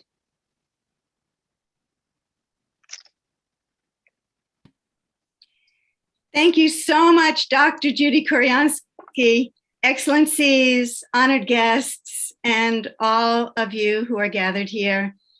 We have come together in a community of faith to express our love for each other, our gratitude and appreciation for each other, and to point the way to a future where we will all be at peace. Each of us has our own truth. And with over 7 billion people on this earth, it is a wonder that we mostly do live in peace. It is also true that on an energetic level, we are all part of each other. In the spiritual realm, there are no separations. We flow into each other. Many faith traditions teach what we read in the Bible, in the book of Leviticus: love your neighbor as yourself. But I think there's something missing at the end of love your neighbor as yourself. I always wish that it said, because your neighbor is yourself. We are all one. And if the pandemic and its online opportunities for intimacy like today have helped us to realize anything, it is that we are social animals who long to be together. Our natural state is to love one another and to express our loving natures. But often we interact with each other having a shortage mentality, as if more for you means less for me, when truly scripture and also life teach us that giving to you creates the conditions of more for everyone. When we make sure that everyone thrives, there is no lack, no shortage of money, space, power, or resources. Our lack comes from a failure to help each other. We know that we can't change anyone, that we can only change ourselves. When we pray for peace, we are really praying for our own transformation. How might we transform? A first step could be to give up hating. When we casually say, oh, I hate that, we have the opportunity to take hate out of our vocabulary. When we take hate out of our vocabulary, it will evaporate from our heart. Don't be a source of any negativity or even listen to negativity or complaining unless we're engaging to create positive change. In the Talmud, there's a story about a certain Rabbi Meir who was tormented by some tough people in his neighborhood, and he prayed for their deaths. His wife, Berea, a very wise woman, said, "You must pray for your enemies." Archbishop Desmond Tutu taught something similar. He said, in God's family, there are no outsiders, no enemies. And he also said, if you want peace, you don't talk to your friends, you talk to your enemies. And if I could also add something to the end of his quotation, because your enemy is yourself. We may not always agree with each other, but differing points of view can enrich us and help us to be more understanding and compassionate. We all want to thrive, and we all want to love. It's who we are. We can't create peace from a war on this and a war on that, whether it be racism or anti-Semitism or drugs. Peace cannot come through war. It can only come through peacefulness itself. Let each of us create a small pool of peace around ourselves, in our thoughts, our speech, and especially in our relationships, thinking and speaking lovingly, and making space for differences of others. Knowing we are one, as we all hold in our hearts the vision of that time of peace and harmony that we and God have all dreamed of together. Thank you so much for having me. Thank you, Gordon Tapper, for organizing this. I send you all my love. Thank you, Rabbi Jill.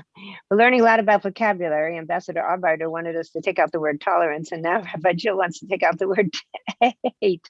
But talking about words, we've heard a lot about love, but what about the word compassion? That's an essence of Buddhism. And for that spirit, we turn now to Venerable Hui Dang, who is here representing Buddha's Light International Association, a long-term partner in these World Interfaith Harmony Week events that this organization holds consultative status with the UN Economic and Social Council and affiliated with the Department of Global Communications.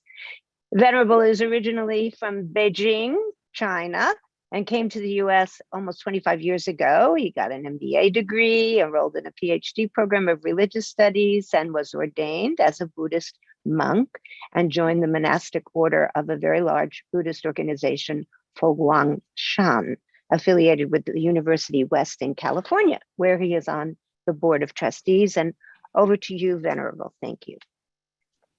Thank you, Judy. Ambassadors, religious leaders, and friends, good afternoon. Today, I'm going to talk about compassion and equity, our keys to combat stigma and conflicts. As of February 2022, the COVID-19 pandemic has claimed more than 5,680,000 lives worldwide, and it's still endangering people's lives in the world today. Facing the threat of coronavirus, many people, especially Asians, have also been suffering discriminative behaviors from others and the stigma of spreading the virus. According to CDC, a stigma is discrimination against an identifiable group of people, a place, or a nation. Stigma is associated with a lack of knowledge about how COVID-19 spreads, a need to blame someone, fears about disease and death, and gossip that spreads rumors and myths. No single person or group of people are more likely than others to spread COVID-19. However, just a few days ago, in California, a Californian couple who worked for the government and the school, respectively, made racist statement to an Asian American couple, accusing them of spreading the virus simply because they are Asians. Unfortunately, this is not isolated case. Similar incidents can often be heard or seen in the news since the beginning of the pandemic. The stigma that was derived from the COVID-19 and was even promoted by certain politicians has made many Asian Americans live in fear and has caused increased social problems such as racial discrimination and violence. And these 2 years sharply increased the crimes against certain ethnic groups, clearly showed the danger of it. As the governments of all countries are battling with the COVID-19 pandemic, combating stigma and conflicts are equally crucial in terms of promoting overall well-being for all peoples. Religious organizations and leaders can definitely play an important role in this. For faith and kindness are from the bottom people's heart. And meanwhile, bitterness, fear, and hate, which eventually would cause a stigma and conflicts in people's behavior, also originate from people's mind. Next slide, please. Therefore, by cultivating the good qualities of the mind, such as compassion and love, respect and equity, the mind will eventually make no room for the negatives and eliminate them. For all these years, my organization, the Buddhist Light International Association, and the Foguangshan temples around the world have dedicated lots of efforts in promoting compassion and equity among peoples in various religions. And this picture shows the annual ceremony of prayer for world peace at the beginning of each year, and the continuous interfaith event of plant a tree, save our earth. Next slide, please. Are examples of collective efforts by the various religions in North America. We wish that through these actions, people will be able to cultivate compassion and equity in the mind and eventually reduce and eliminate stigma and conflicts in life. And together, we can build a beautiful world with mutual respect and love. Thank you so much. Thank you, Venerable, for those beautiful words and espousing on compassion to add to our vocabulary. We now play for you a popular Muslim song, which has been watched 20 million times. It's a duet by a very popular singer, Pasha, who once served as deputy mayor of his town, and he founded the Indonesian pop rock group Anggu, which stands for purple, which has been ongoing for 20 years, and won an MTV Indonesian Music Award. The duet is with Lesti Kejora, and it's a religious song with messages about the happiness of Muslims who are welcoming Ramadan and about long-distance love.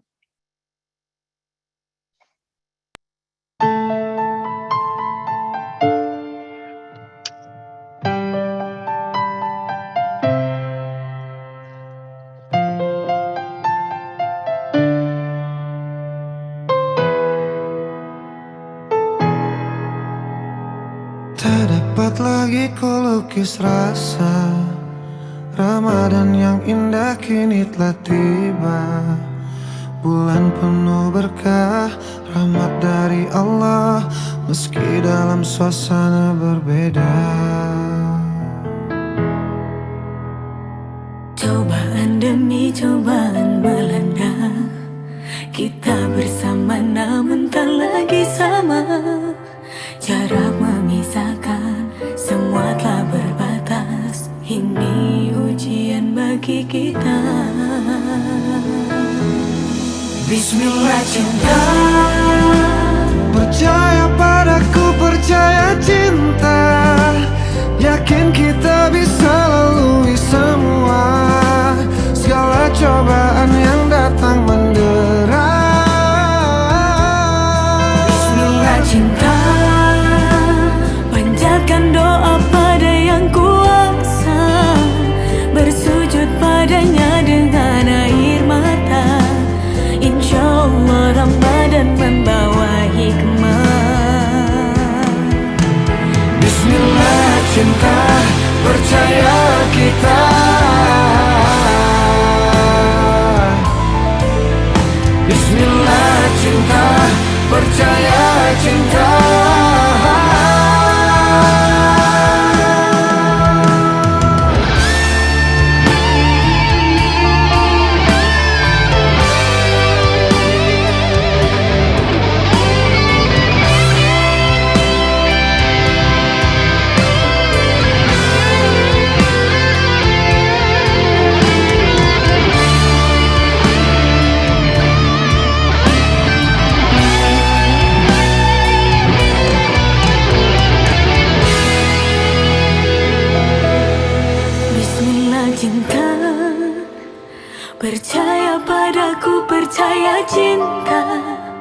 Yakin kita bisa lalui semua segala cobaan yang datang mendera. Bismillah cinta. Panjatkan doa pada yang kuasa, bersujud padanya dengan air mata. Insya Allah Ramadan membawa hikmah. Bismillah cinta.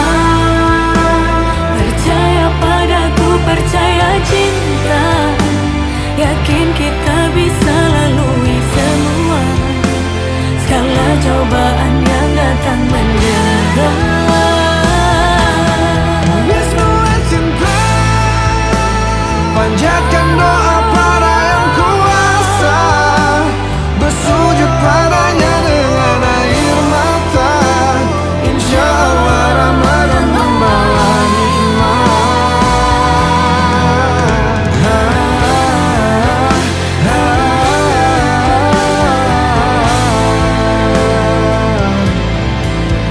Bismillah cinta, Bismillah cinta.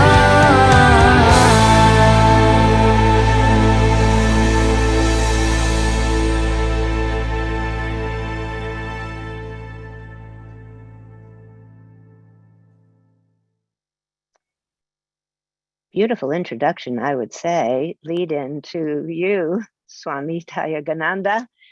As a Hindu monk of the Ramakrishna order for nearly 50 years, Swami Tayagananda is the head of the Vedanta Society in Boston and the Hindu chaplain at Harvard and MIT. He has edited many books, including about the key to a meaningful life, and lectures all over the world. And consistent with the practice of his particular Hindu tradition, very relevant to the event today, he conducts a special Christmas service on Christmas Eve, including a reading from the King James Bible. Over to you, Swami. Dear brothers and sisters, I would like to begin with a prayer for peace from the Hindu scripture Vedas. Om Prithvi Shantir Antarikshagam Shantir Dyav Shantir Disha Shantir Avantara Disha Shantir Agni Shantir Vayu Shantir Aditya Shantir Chandrama Shantir Nakshatrani Shantirapa Shantiroshadaya Shantir Vanaspataya Shantir Gau Shantiraja Shantirashva Shantir Purusha Shantir Brahma Shantir Brahmana Shantir Shantireva Shanti Shantirme Astu Shantihi. May there be peace on earth and in the sky. May there be peace in the water and in all directions.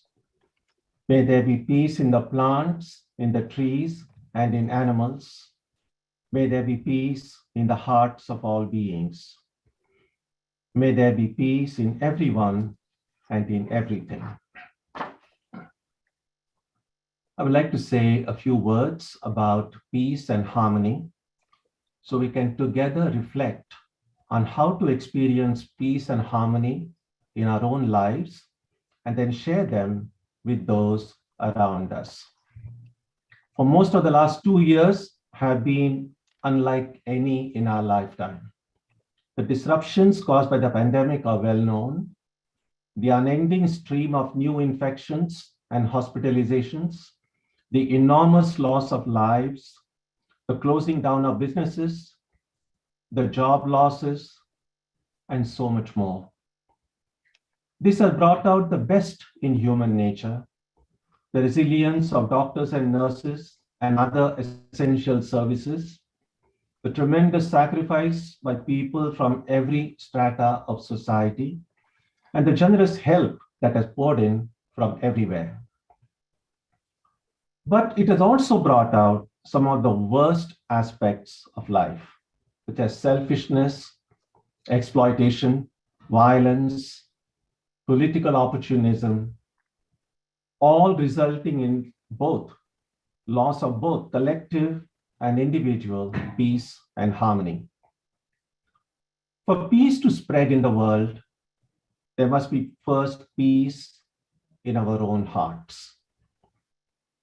That can only come from leading a life guided by ethical and moral principles. If there is also a high religious and spiritual ideal, experiencing inner peace becomes so much easier.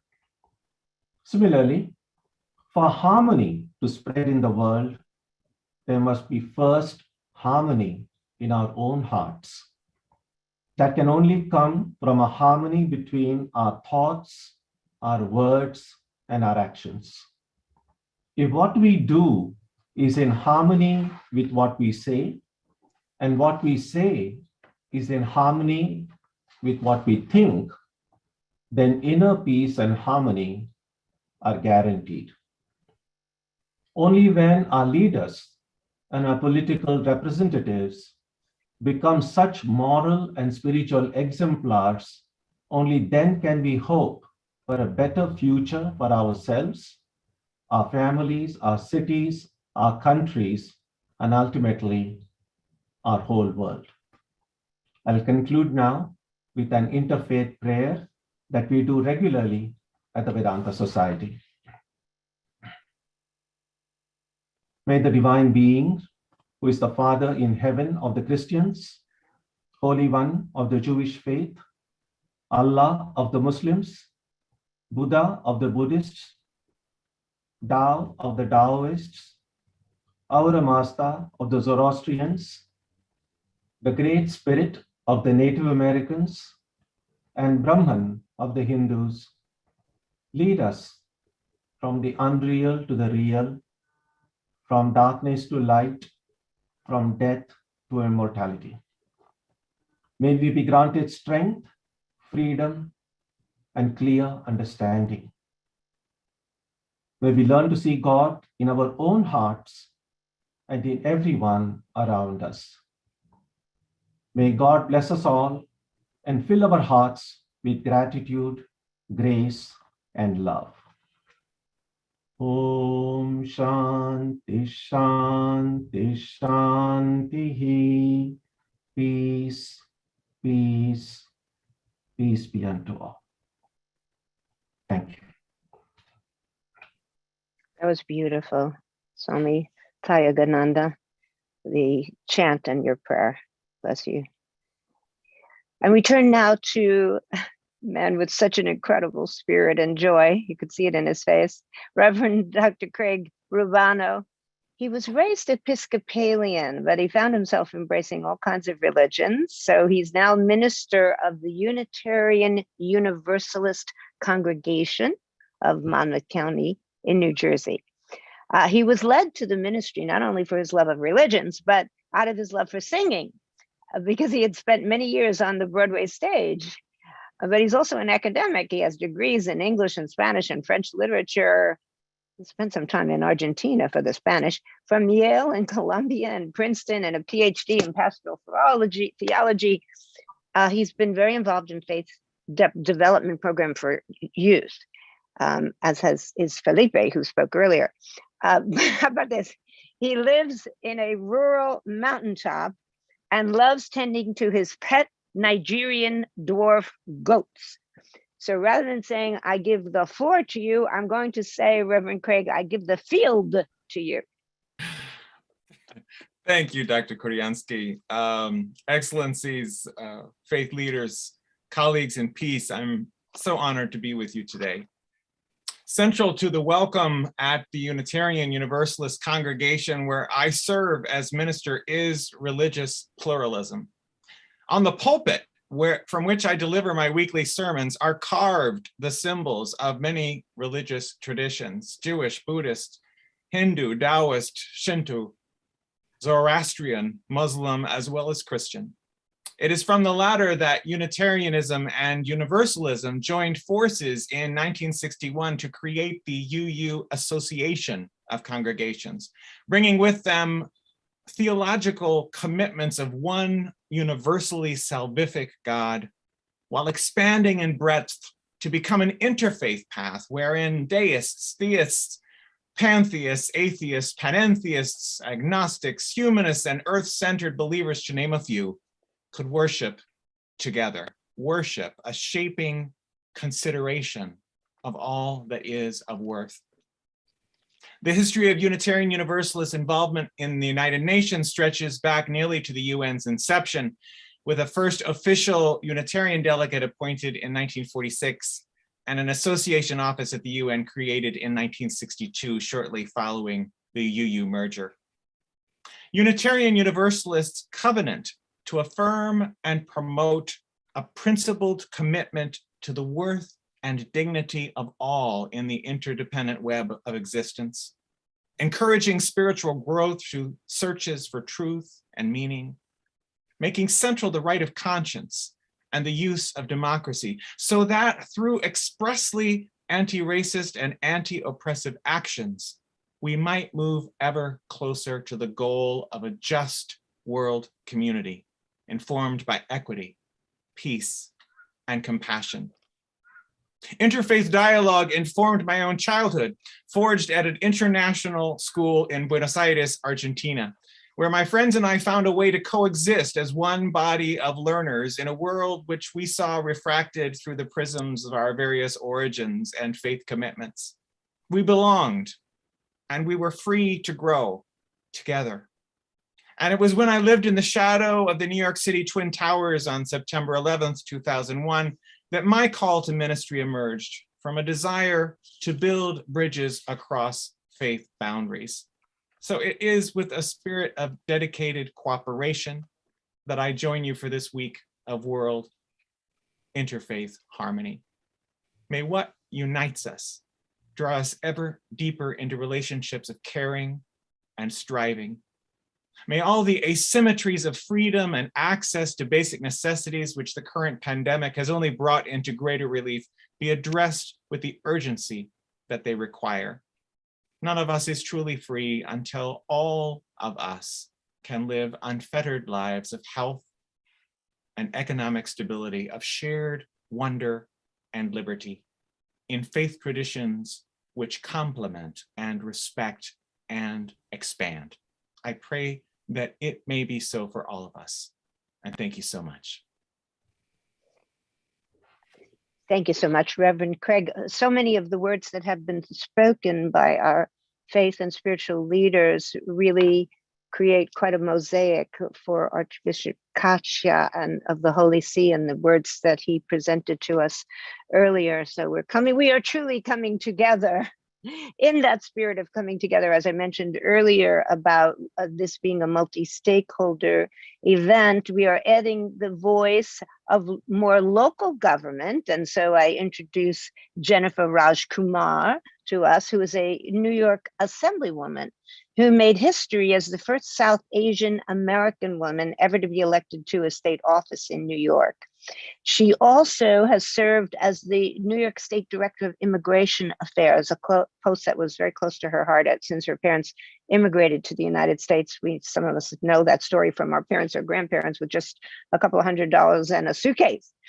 As a civil rights lawyer, though, she has stood up for the vulnerable and the disenfranchised, and notably on a case ranked by the United Nations as one of the top 10 cases in the world advancing women's equality concerning pay and pregnancy discrimination. So over to you, Jennifer. Thank you. Thank you so much, Dr. Judy. Greetings to all leaders around the world on this great occasion of World Interfaith Harmony Week. Thank you to my partners at the United Nations, to the Permanent Mission of Sierra Leone, and to my friend, Mr. Gordon Tapper. I greet you all from the United States of America. I'm the first Indian American woman elected to a state office in New York. I am also the first person of the Hindu faith ever elected to government office in the history of New York. I was elected to office against the odds during a time of crisis. During the height of the COVID-19 pandemic in 2020 is when the people put their faith in me, electing me by the largest margin of any challenger in our state. I serve in a pandemic zone, a heavily immigrant corner of New York City. It was the epicenter of the pandemic for many months, suffering from vaccine inequity and inequality in services. I am glad to be a leader born of crisis and elected during crisis, because during times of crisis is when good leadership is needed in this world more than ever. After 2 years of leading during this crisis, I share with you my deep convictions on this important global occasion. First, living during crisis has shown us that good leadership matters more than we ever knew. Good leadership by government actors has profound impacts. Similarly, bad leadership has profound impact as well. Whether we have good leaders in government or bad is in fact a life or death matter. Who will be an active, passionate leader, leading with energy day in and day out, committing themselves to the cause of the people? Who will be a collaborative leader who works with others, who brings out the best in others? Who will be courageous, willing to stand up for what is right, even in the face of a mob or in the face of misinformation? Who will do what is right even when no one is looking? Because courage and integrity are contagious. The ripple effects of good leadership are profound. A great American, US President Teddy Roosevelt, spoke of leadership in 1910 in his Man in the Arena speech. I bring you his words, but I will call it instead the woman in the arena, in honor of all our emerging women leaders worldwide. It is not the critic who counts, not the man who points out how the strong woman stumbles, or where the doer of deeds could have done better.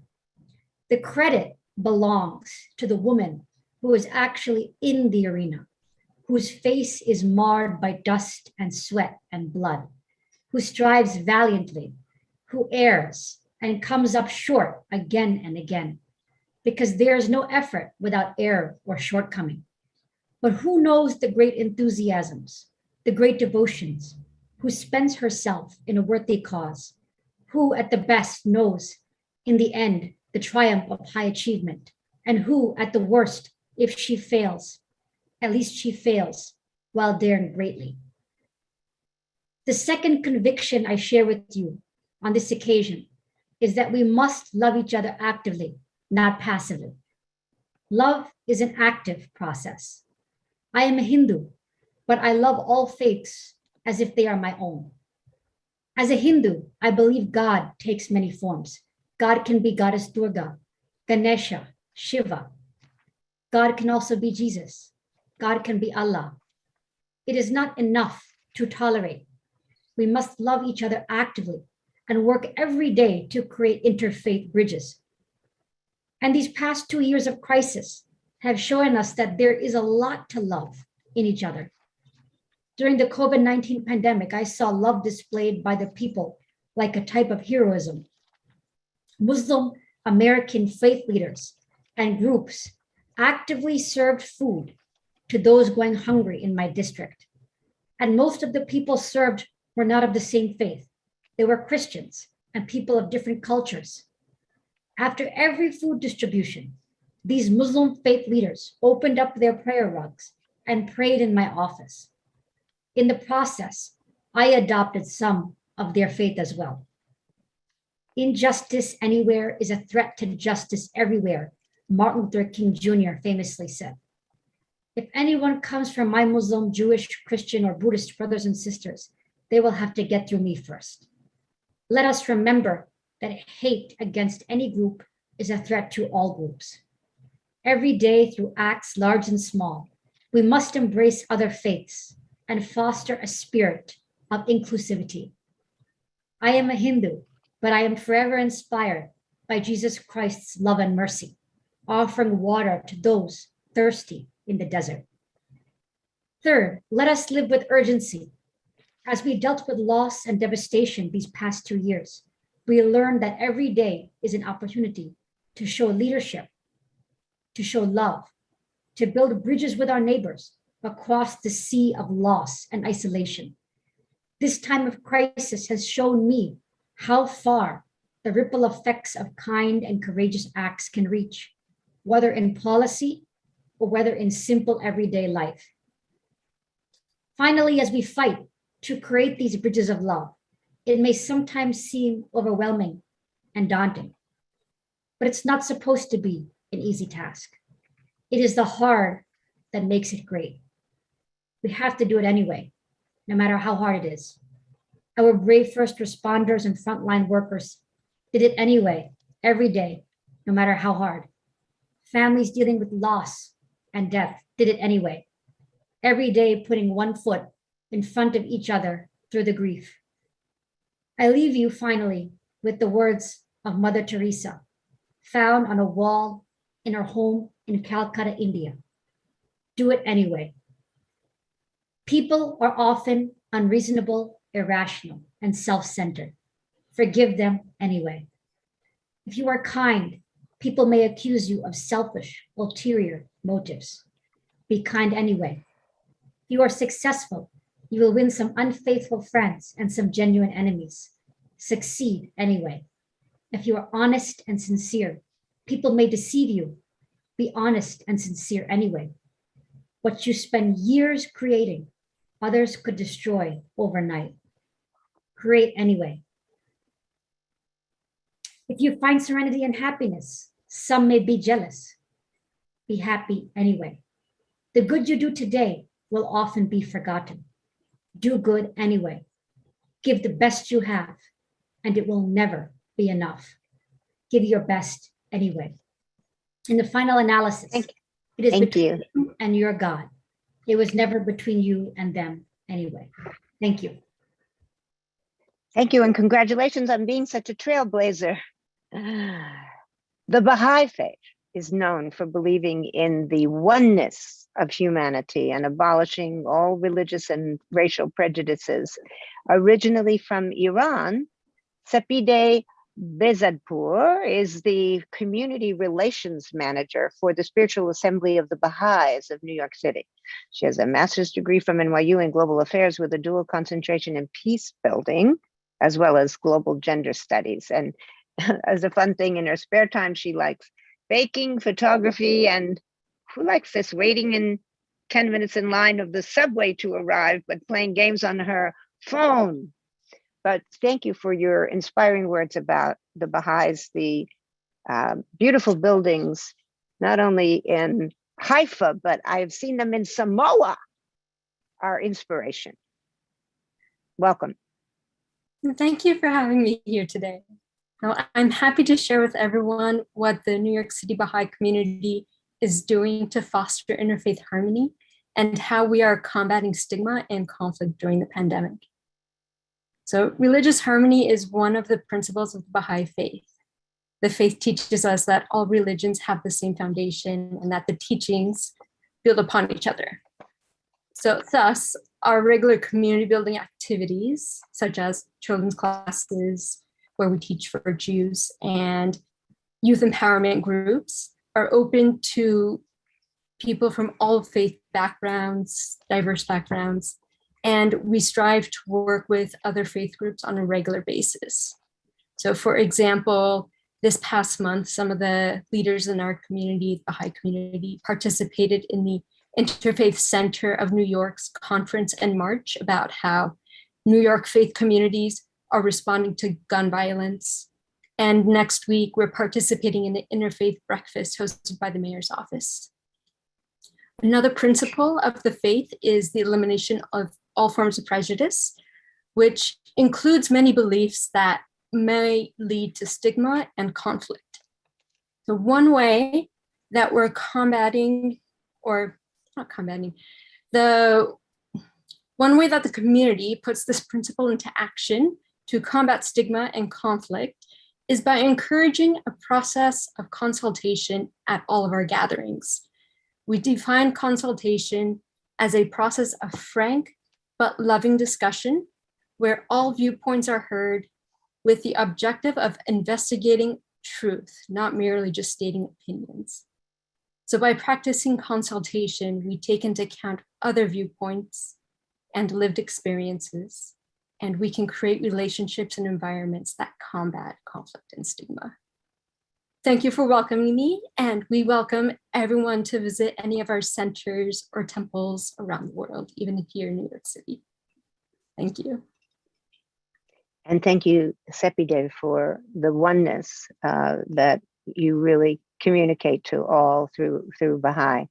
For closing remarks, after this amazing program, being that's so touching and inspirational and really moving, we turned to Gordon Tapper with great gratitude for his brilliance, his hard work on this program, but 10 years of these World Interfaith Harmony Week events and so many other things that we do at the UN, for which he is such a leader. Gordon took over from Ambassador Y, we heard from earlier, as president of the United African Congress. He's also the founder of Give Them a Hand Foundation, which supports people in crises all over the world. He comes from Jamaica and has a degree in business administration. But I have to say he has such a distinguished career of over 35 years of service at the United Nations, including as former chief of section in the Department of Administration and Management, which oversees events just like this, which is exactly why he's so good at all of them. Amongst his important contributions at the United Nations, he participated in the first fair and free elections held in South Africa for the peace processes. So over to you, Gordon. We love you dearly. We appreciate you always. Thank you. Thank you very much. Thank you, Dr. Judy, for your kind words. It's getting late. I'm not going to keep you all much longer, but I have a duty to perform. I want to thank the permanent missions who have sponsored this program. Permanent Mission of Sierra Leone, the main sponsor, Canada, the Kingdoms of Morocco and Bahrain, and of course the Holy See Mission. Thank you very much for seeing this event through with us. I also want to thank the faith leaders who spoke. We are referring to, of course, the first one who spoke was Imam Shamsi Ali, Tahila Mintz, who caused me now to look at water so much differently than I've always looked at it. I've always just wanted to have clean water, but now I'm looking at it, a spiritual relationship with water. It is something that I'm beginning to understand from her perspective. Venerable Huidong, Swami Tayagananda, Reverend Craig Rubano, all spoke very well. I've taken away something from each speaker, and they have touched me deep inside. And I know that is the same reaction that people have felt. I've watched the chat, and there's so many people who are talking about how this event was beautiful. In addition to the permanent missions and the speakers, there are people who have been in the engine room, who have been working to make this event possible. There is Zoe from the UN Enlightenment Society. She is also an ordained interfaith minister. And there is the group of Blair workers led by Venerable Yuan, Helen, Angelina, whose output was incredible and actually beyond any expectation. The quality of their work, the posters, the programs, everything that they were doing was simply outstanding. And we very much appreciate all that you did. Pamela Ransom, Dr. Nursain, all of the people who met on several different occasions to put this thing together. We appreciate that.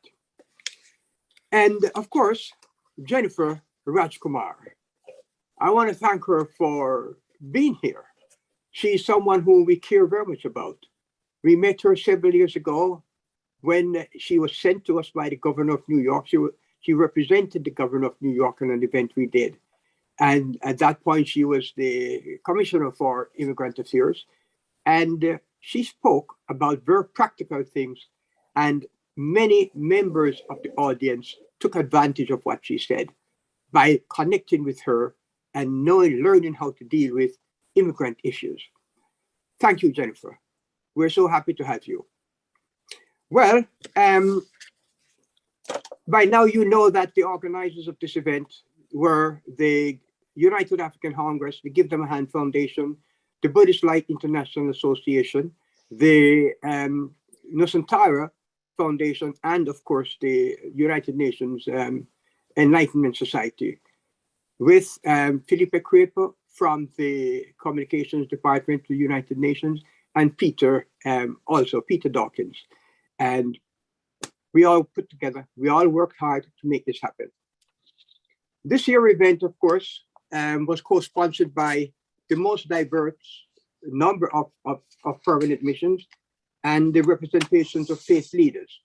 The theme of this year's World Interfaith Harmony program was appropriately titled, "The Pivotal Role of Faith Leaders to Promote Solidarity and the Culture of Peace, to Combat Stigma and Conflict During the Pandemic Recovery." As we emerge slowly from the world's worst pandemic in a century, the disruption of all aspects of life across the globe, sparing no one, underscored our common destiny and interdependence as humans. An indispensable part of the recovery and healing will be interfaith collaboration. The pandemic, like no other, brought to the fore our common vulnerabilities and therefore needed collective action to help one and another as humans on this shared planet that itself is under stress from climate change. Our common humanity was best expressed by the selfless service of the heroes during this pandemic, health professionals, frontline and essential workers. The participants addressed the need for equity, human rights and justice as we create a culture of peace through interfaith collaboration and solidarity. The observance of this World Interfaith Harmony Week is dedicated to a global icon whose life exemplified service to humanity, peace and justice, the late Archbishop Emeritus of South African Anglican Church, the Reverend Desmond Tutu. His love of humanity can be summed up in his own words: "My humanity is bound to your humanity, for we can only be human together." In other words, we are in this together, everyone. We have to pull together. Now, where do we go from here? We've had discussions in some of our meetings as to where we go, actually. And the participants have agreed that this should not be a one-day event, but that a plan of action should be drawn up together to keep the spirit of peace and interfaith harmony alive each and every day. These actions include visiting each other's faith and spiritual communities, to meet with their respective congregation, to get to know one another better. I've just seen where Imam Shamsi Ali has invited Jennifer Rajkumar to the Jamaica Mosque, and she is, of course, accepted. We want this type of collaboration, of unity, of getting together. We also commit to embark on common projects to cement relationships among communities as diverse as our participants in a show of solidarity to enhance the culture of peace within our communities and beyond. These ideas were all enthusiastically embraced, and we invite others to become a part of this. Let us get together following this meeting, and we plan out exactly how we implement a program of togetherness that is not just a one-day program, but something that we can carry through the year and continue as a model for others to replicate. I want to thank you all for being here. And again, I want to thank, in particular, Blair for the hard work they did as a foundation for all of us. Thank you all. And we will see you all next year. Thank you so much. And by the way, I commend Dr. Judy on the very professional way she handled the MC duties. She got into every aspect of the speakers and made it so very interesting that we want to hear more of them and more of her. Thank you. That's lovely, Gordon. Thank you. I want to hear more of everybody too. So thank you all on my behalf too. And in absentia, let me thank Pasha and Leslie and Angelo and Veronica for their singing, and Russell, Daisy for that amazingly beautiful song, One in Faith. So as we leave everyone with the sense of oneness, bless you all. I apologize for Russell and Veronica and Angelo and Ungo and Leslie. Their performances were absolutely enjoyable. They were fantastic. So as we all say goodbye, if we could put up the song that we played in the beginning, and everyone can leave in love as they joined in love. Thank you, Judy. Thank you, Gordon. Yes, let's hear that again. Ungo and Leslie. Thank you. Unto. That was an award-winning song in Indonesia.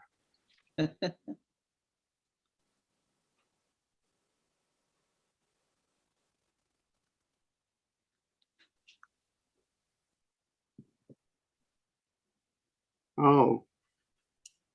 Maybe Blia could play the song. Play anyone. Okay. I'm sorry, Peter is ready. Take a break, and then because this is not on the agenda, so we did not prepare. Okay, sorry. Not All a right. problem. Well, Not a problem. Then we just leave everyone with the sense of love. Thank you all. Have One a wonderful. One love. Thank you all. One love. One love. Arigato gozaimasu. Here we go. Here we go. One love. Here's what he said. Oh! As I woke up this morning, I asked myself, what are the valuable lessons that I can learn from what's going on in the world today? We have a deadly virus putting everything on pause and dispersing throughout the globe like a wildfire. Meanwhile, quarantine, lockdown, social distancing, no jobs and no schools, anxiety on elevation while solitude is on new adaptation. I'm just here to tell you to hold on, stay in and stay safe. Like MJ, put on your mask and your gloves and let's beat it. Soon we shall overcome and celebrate better days ahead. Please allow me to paint you a brighter picture. Please let me share with you the positive side of the agony that we have been enduring. Ever since the world shut down, we've had less pollution and nature has been flourishing. Ever since Corona started, many nations at war have ceased fire. Now imagine the peace it brought to the heart of children in war zones all across the world. Yemen, South Sudan, Syria, Ukraine, Cameroon, and many other places. Black or white, Buddhist or atheist, harmony in different languages, religion and science. Yes, we can all coexist and express love, cause it's the answer. It's the only way to go. It's the only thing that brings us. It's a beautiful thing that heals us. It's a wonderful thing that takes us higher, brings us closer. Don't deny it, just embrace it. Express it. Express it. One love. Hey, let it flow across the globe. Hey, one love. Hey, let it flow across the globe. Hey, one love. Now when we do go back to school, remember there are kids in other parts of the world who haven't seen a classroom in years due to war or poverty. Now when we do get back to normal, take it easy. Life is not a race. The most important thing is not money. The most important thing is the memories that we create while living. So cherish them. Be compassionate. Treat others with respect. Help someone in need if you can. Now when we do get back to normal, remember to salute a healthcare worker, cause they are the unsung heroes. Thank you. I'm gonna be a better me and celebrate life. And love is what I'm gonna use to elevate. I promise I'ma shed away the negative weight. World peace, that's all I wanna propagate. It's the only thing that brings us. It's a beautiful thing that heals us. It's a wonderful thing that takes us higher, brings us closer. Don't deny it, just embrace it. Express it. Express it. One love. Hey, let it